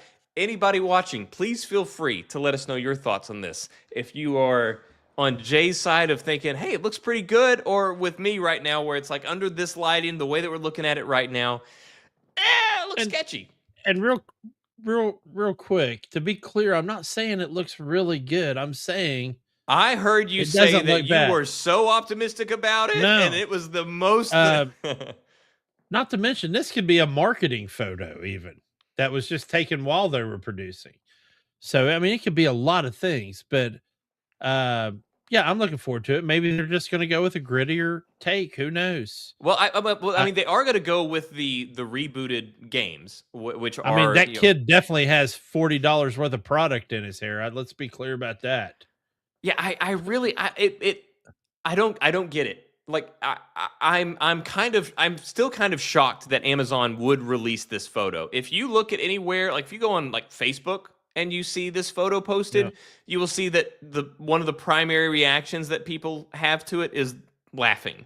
It is not going over well, and I can't was there no one in production that thought like, hey, before you release that, maybe let's not. Maybe let's find another one. Because, like you said, the product, the very apparent product in that kid's hair, the very apparent spreading that they're doing with his beard, all in the bright lighting, the overhead. I really hope that this is just a proof of concept, early costume testing, and not indicative of the final product. Yeah, and they could, he could pop down and take a seat on that beautifully rendered polystyrene rock that's beside him with the impossibly green moss that is just sitting on top of the rock. Yeah. And even that rock, like just flat top. Yeah. Like, yeah. And then you can see like there's that tree that's between them in the background. There's like that branch that's like, or like a vine or something. I don't know. Yeah. There's so much of this. I'm just like, I don't feel good about it, but that's why on the thumbnail for the tonight's show, it's like, I don't feel good, boss. Like this is I don't know about this, man. I'm not digging it. Again, I love Ryan Hurst. I love the cast that they brought together. And as far as Thor goes, you'd recognize the guy if you saw him. Like I said, I can't pronounce his name, but you'll recognize him. But yeah, he I'm cautious. I went from being stoked to being real nervous. Do you have anything else to add? Man, I do not. Do you have anything to discuss before we get into the one show that neither of us are nervous about and has completed its run? And that I've tried to talk about now for 2 weeks? Yes, I am absolutely ready. All right. So, yes, Jay has been on me to get this watched, on top of me, just really pushing to get me to watch this show. No worse than you did for me with One Piece. Yeah, well, so I have now, though, I got to watch it. I watched almost all of it on Saturday, thinking it was Sunday, only to discover upon multiple refreshes that it was not. And but I got to finish on Sunday. So, yes, we are talking about A Night of the Seven Kingdoms Season 1. So we are going to be talking, I guess we'll talk generally first, and then we can get into some of the big spoilers. So if you want to stick around for a little bit, feel free. We will let you know when we're going to get into spoilers. But yes, you have said that this was kind of the savior of the Game of Thrones as far as TV properties go. It is a reset, a palate cleanser, and you could not be more right. It was absolutely incredible. Dude, I love it when we actually, as much as I enjoy our banter back and forth when we disagree, here's what I hate. I hate like referring something to someone and then them not like it. I really hate that. And although if they don't, I'm like, okay, well, my bad. But still, I still hate it. So I'm so glad you enjoyed it. And I've actually been doing non-spoilers for like the past 3 weeks. So I honestly, now that you've got to watch it all in one, you basically got to watch it as a gigantic movie. Yeah. Yeah. Um, Well, and it was phenomenal. And I think the first thing that surprised me, aside from all the bodily functions that we got to enjoy along the okay, way. I thought that's where you're going first. No, but the thing that that really sets it apart, makes it its own thing, is that this entire series, or sorry, this entire season, takes place in less than a week. It's Yeah. almost like 24, Westeros. Like it is. I didn't like count all the different day-night cycles that we got, but we're it's less than a week. We're looking at maybe 4 days max. So it's funny that you open with the time that was covered, and the one thing that I took away with that part of it was I put down that it's more like a stage play. There's really only one location, and they must have saved some big ass money because they basically had that Ashford tourney set up, and everything else was filmed in the adjacent fields around it. So Yeah. that had to be awesome in a way. Well, and that's one thing. I don't think I have ever seen a more competent case of hiding your flaws, hiding your shortcomings, and accentuating your positives. Because that had long been a thing that was known, is that their budget for this show was a fraction of what was allotted to any other Game of Thrones property. I did not know that. And if you watch this show, you would have no reason to think that, because this show looks insanely high quality. There were no corners cut. They did the best with what they had. And so, yeah, they, like you said, they saved a ton of money because most of it was this Ashford tourney. And I don't know.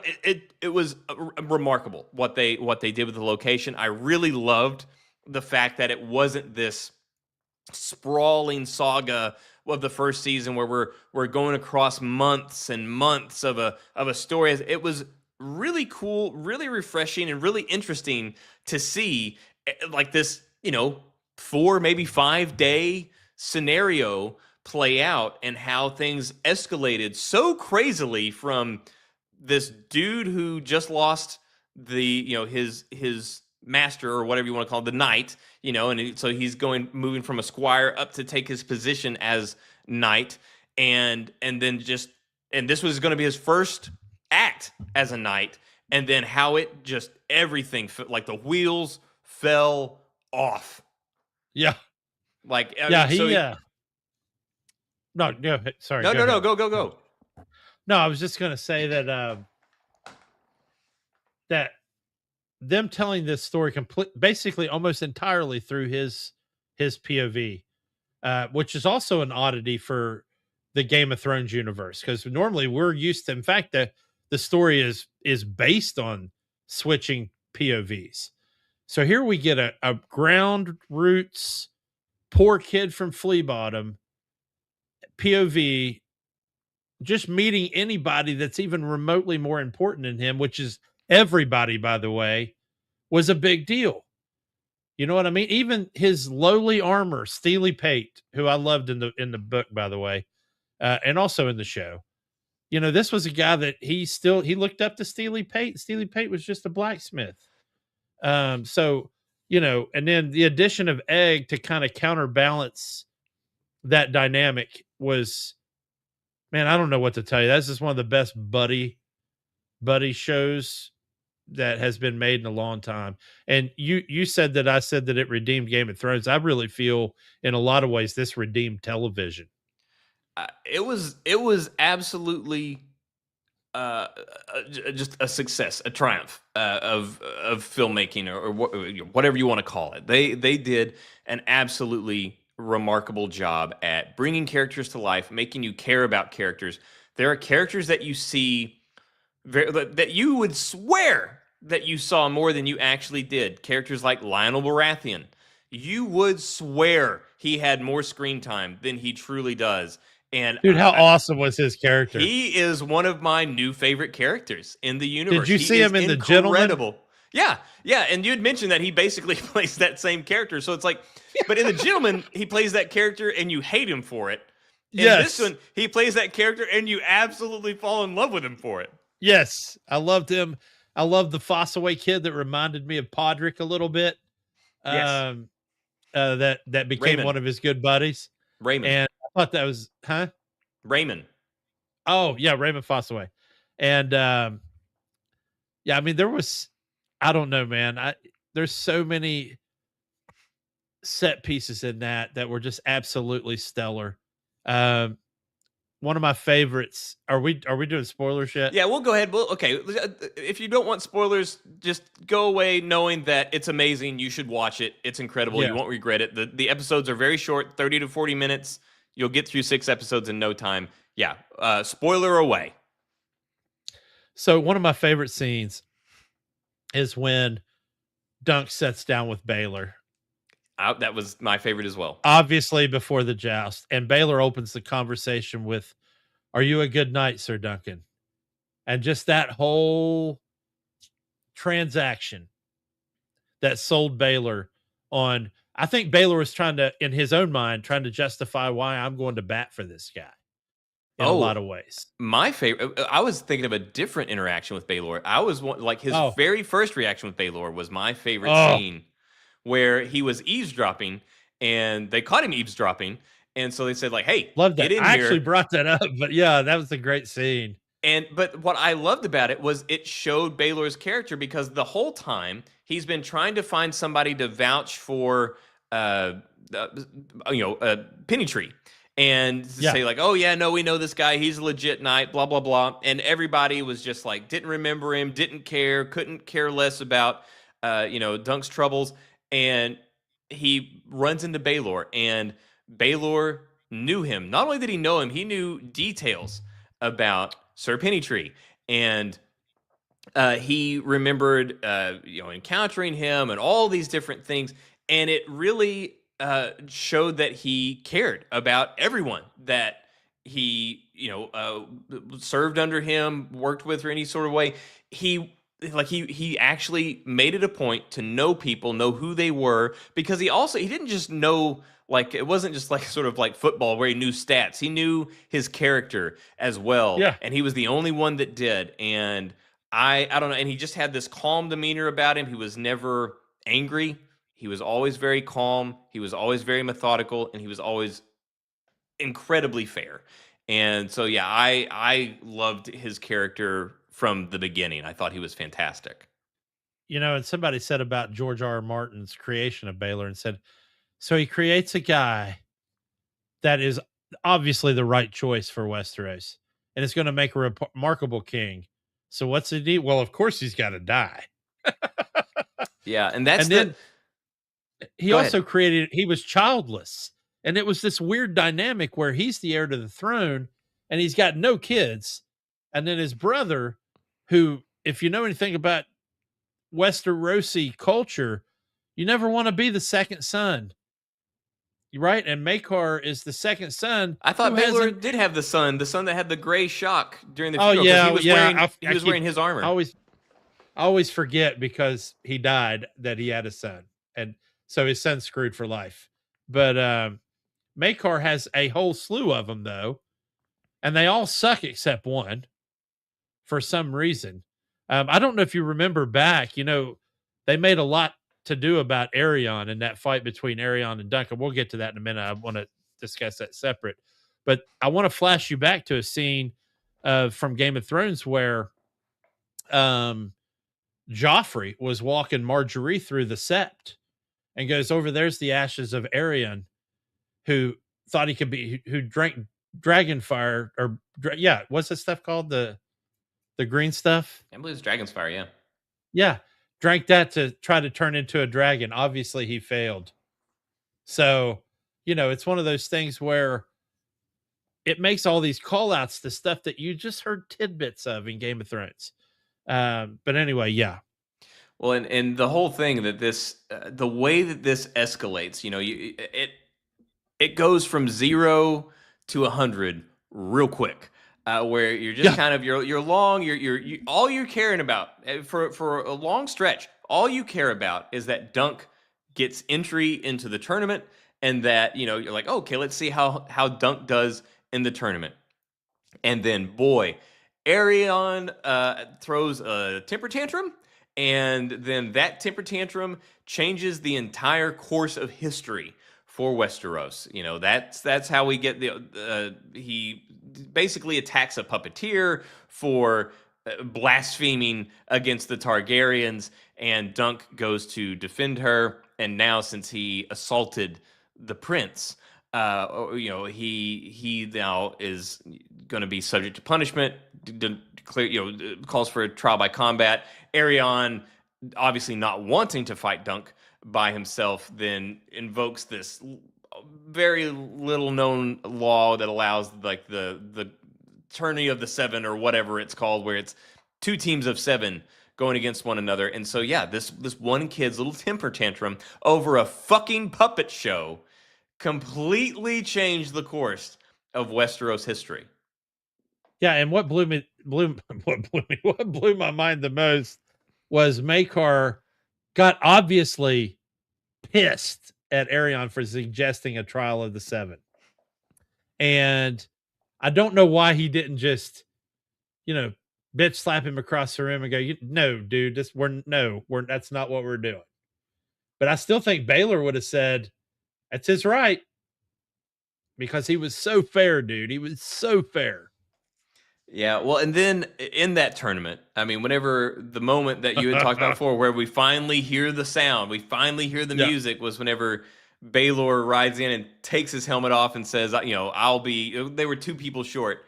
They knighted Raymond, and then he rolls in and takes the helmet off, says, I'll finish the team. I'll be part of the team. And then it plays like, man, that was goosebumps.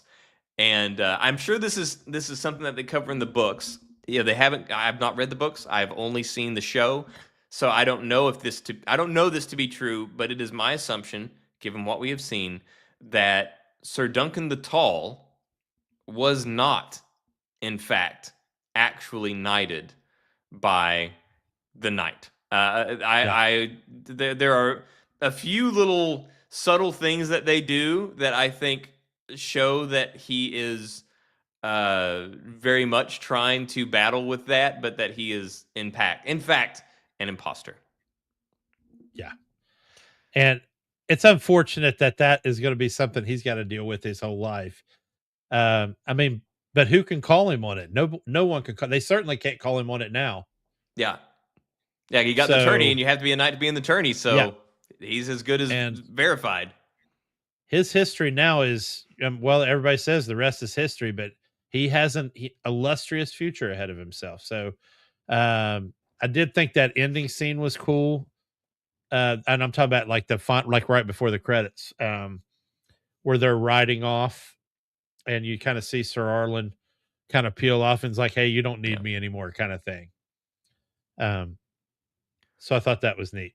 Well, and speaking of Baylor, one of the things that I was like, oh man. So, and perspective, we'll use the perspective to then get to Baylor. So you mentioned about the perspective and how the entire show is through the point of view of Dunk, and which is different from anything else. Typically, like you said, we jump around and we view things from other people's perspectives, and that's how the narrative pushes forward.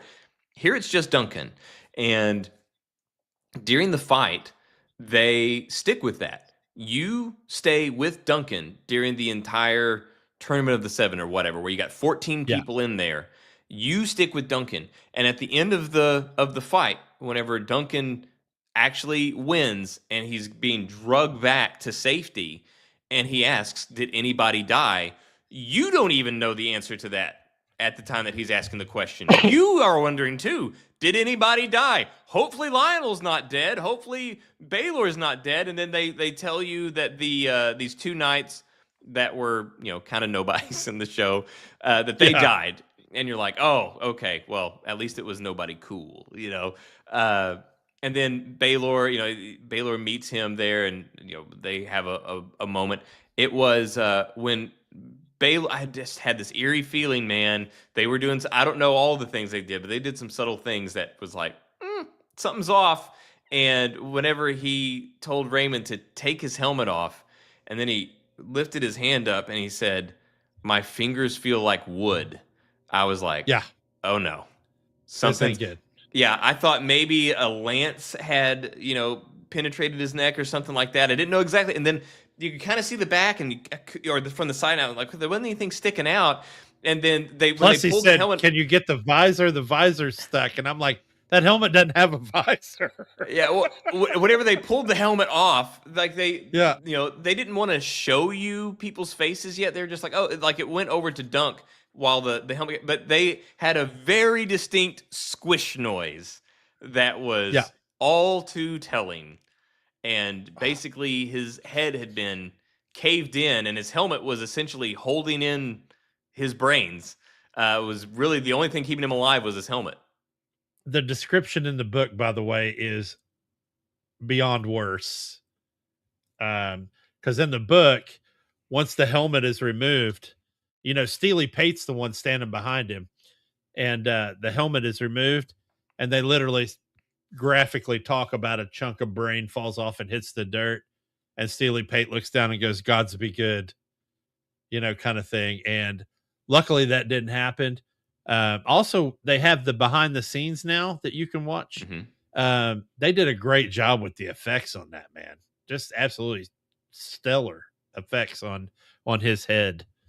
And also the fact that that blow was landed after the fight was over. Just nobody knew it yet because and by his brother. Yeah.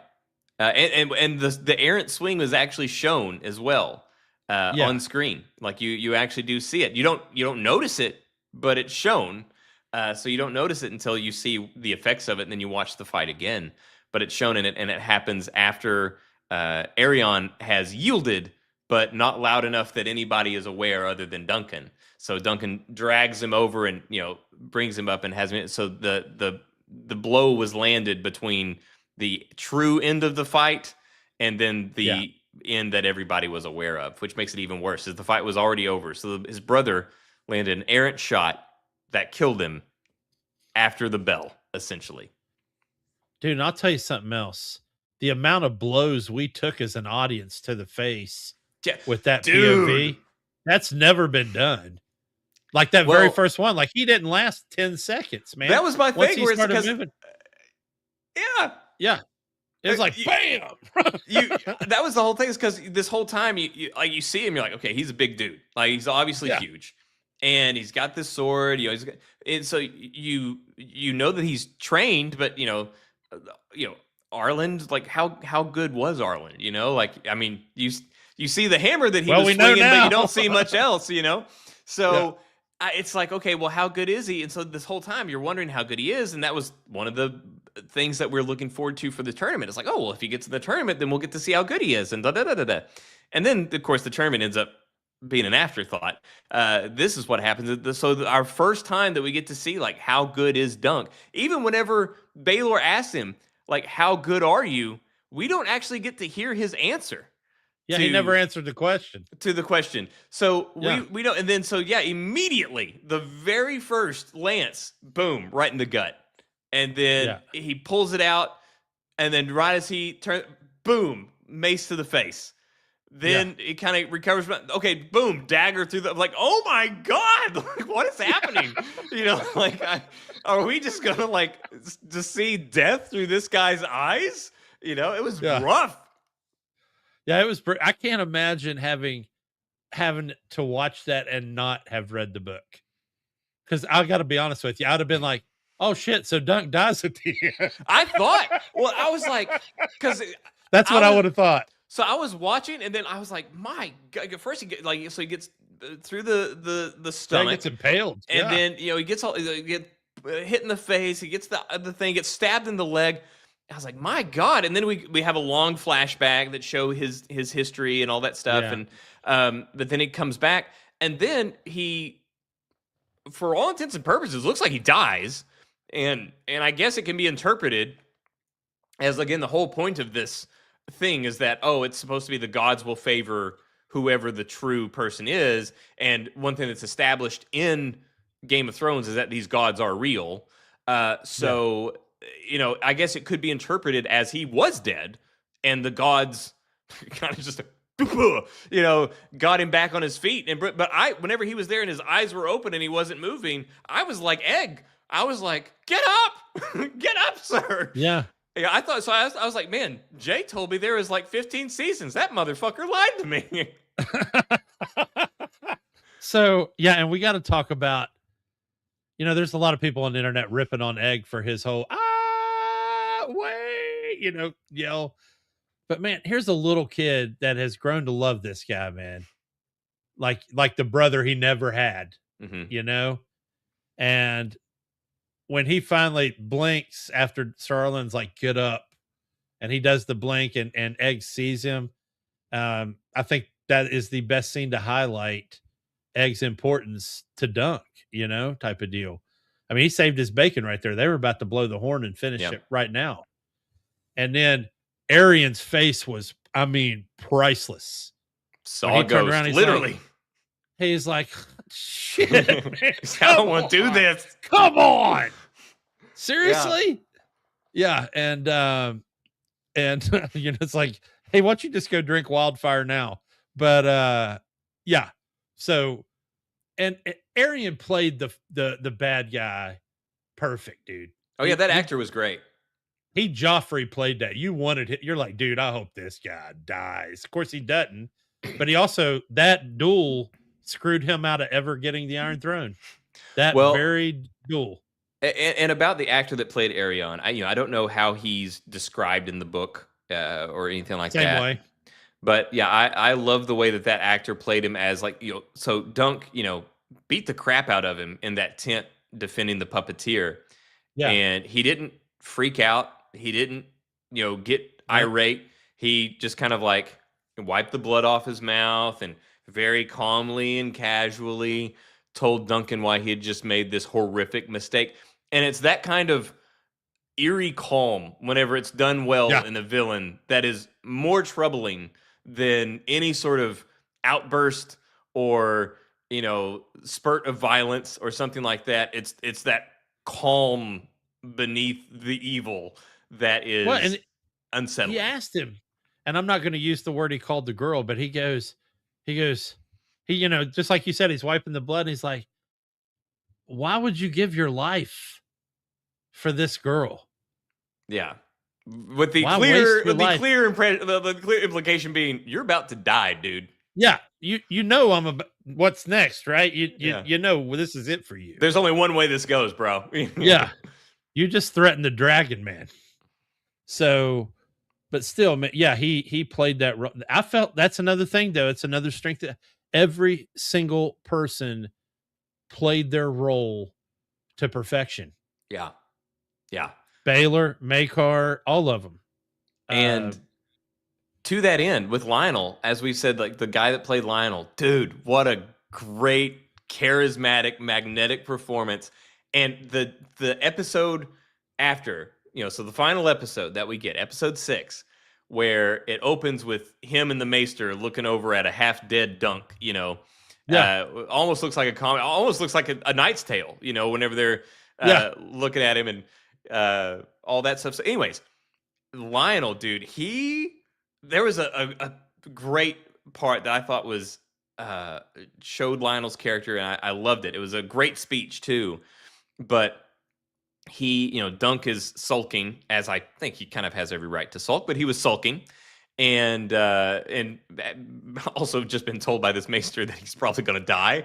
But he's shit. But he feels awful about Baelor, and Lionel, instead of being like, you know, yeah, man, Lionel hates the Targaryens. Whether they were Baelor or Aerion, he hates them, and he basically tells him, like, screw that guy.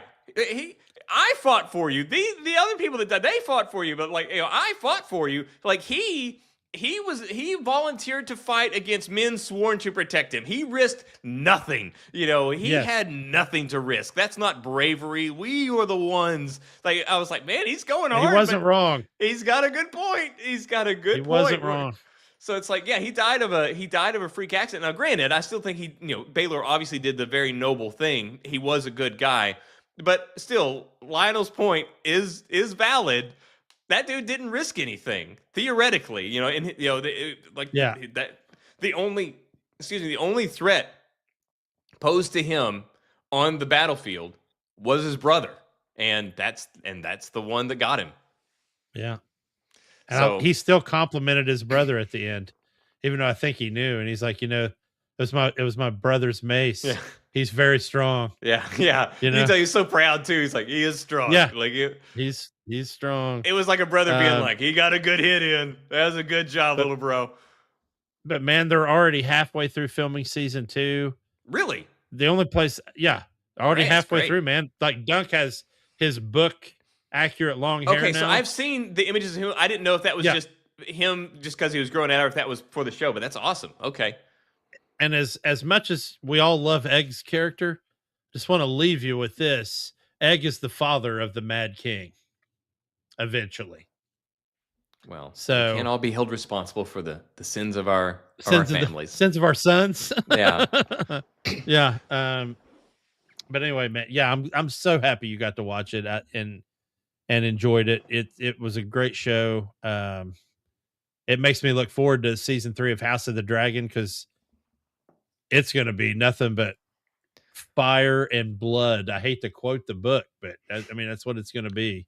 Well, I will say though, it was really refreshing to have a show like this in that universe where nobody is playing the Game of Thrones at the moment. It's like, you're right. It's there's you don't have to worry all that much about politics other than, okay, that's a prince. You probably shouldn't punch the prince. That kind of stuff. You don't have to know about like, oh, the inner workings and who's scheming here, this or that, because there was no scheming. It was just it was just events and the reactions to those events. Even the brothers Targaryen never really discussed politics. Yeah, so it was very. So if this was somebody's entry into Game of Thrones, I think it's a perfect onboarding to Game of Thrones because you don't have to know all this other stuff. Like you can find it. There'll be hints to it and stuff like that, but you don't have to worry about trying to figure out how the world works. Like the parts that you have to know how it works, they'll tell you. Like Baylor said, like, oh, hey, well, this is Lord Ashford's tournament, so he's going to have to give you the thumbs up on this or that. Like, they'll tell you how it works for this tournament. So yeah, I think it was a perfect onboarding, a perfect setup for anybody that is new, anybody that was tired of what we'd gotten before, just kind of burned out or just burned in general from what we'd seen previously. I think this is a perfect reset.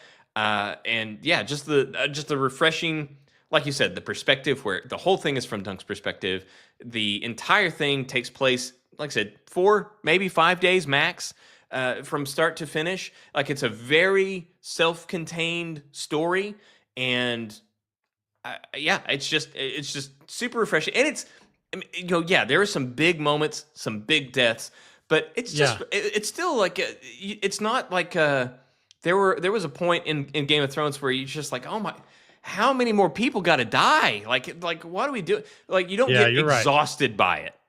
Like they play it for the big punch that it is, but it's not a thing where you grow cold to it or exhausted by it. Like they have one big trump card to play, and they play it perfectly. Yeah, you're right. And as much as I was wanting that fight in episode 4, I was glad they made it last to episode 5, right? So, but I'll tell you something, and never in a million years would I thought I would have compared the show Seinfeld to A Night of the Seven Kingdoms. But much like Seinfeld, that pretty much did the entire show from that apartment and that diner, with the exception of some ancillary little, the Yankee office and the soup guy. They showed that small location can still make good television. And my hat's off to the cast too, because after watching the making of it and seeing them, they crafted that bridge we saw them, and they had to do it without putting beams in the water because it was a natural salmon run. And I guess that village is just going to keep that bridge. So, which I think is cool that they'll always have a little memento for the show. But other than that, it was just filmed right outside that village. And I will say that this is the closest thing to a sitcom we're likely to ever see set in Westeros. It was very funny. Yeah. There was stuff that was clearly done to be funny, and it didn't seem out of place. It didn't seem like a thing where it's like, the two things don't exist. Like with Star Trek, where they did that, like the sitcom, animated sitcom thing for Star Trek. Yeah, Lower Decks. Where it's like, okay, how can these things exist in the same universe? You know, like you can't really marry the two together because they're so different in tone. This doesn't have that problem. Yes, it's funny, but it doesn't feel out of place. It just feels like that's this guy's character. His character is, less serious and more open to humor. Whereas, most people in Game of Thrones, they're very hyper serious and they're dealing with the Game of Thrones and death and all that stuff. So the humor here doesn't feel like it is out of place or a sitcom or anything like that. It feels very natural. Yeah, it doesn't feel contrived. It feels very natural for the characters that we are dealing with, being like, especially Dunk and Lionel are probably the biggest, and Raymond. Those are probably the biggest sources of humor through the whole show. When Dunk and Lionel were dancing and they started the toe stomping little mini game, quick time event that they did. Yes. And then he stomps on Lionel's foot and Lionel's like, and then he breaks up laughing. I thought that was hilarious. And even though I'm sure it wasn't meant to be funny, at the very end of the night when everybody's passed out in the tent and they're just sitting there at the table still drinking, the last bits. And he's like, Dunk's like, do you think I have a chance tomorrow? And Lionel's like, man, you got no chance tomorrow. Well, that was one thing I know we've gone along, but before we close, like but they were talking at the end, whenever Dunk was asking, like, why would the gods let this happen, and he made the thing about, well, the god, because he said that Baelor had risked nothing in this thing, and the gods do not favor a fraud. And then that hit Dunk, because obviously Dunk feels himself a fraud, and then Dunk's like, well, then why did they not take me? And Lionel's like, this isn't fraud, this is a mockery. Oh no, this is not favor. He said, this is not favor, this is a mockery. Yeah, you should have just died, dude. like you'd be better off if you would have just died. Anyway, if you have not watched Night of the Seven Kingdoms, folks, you've got to watch it.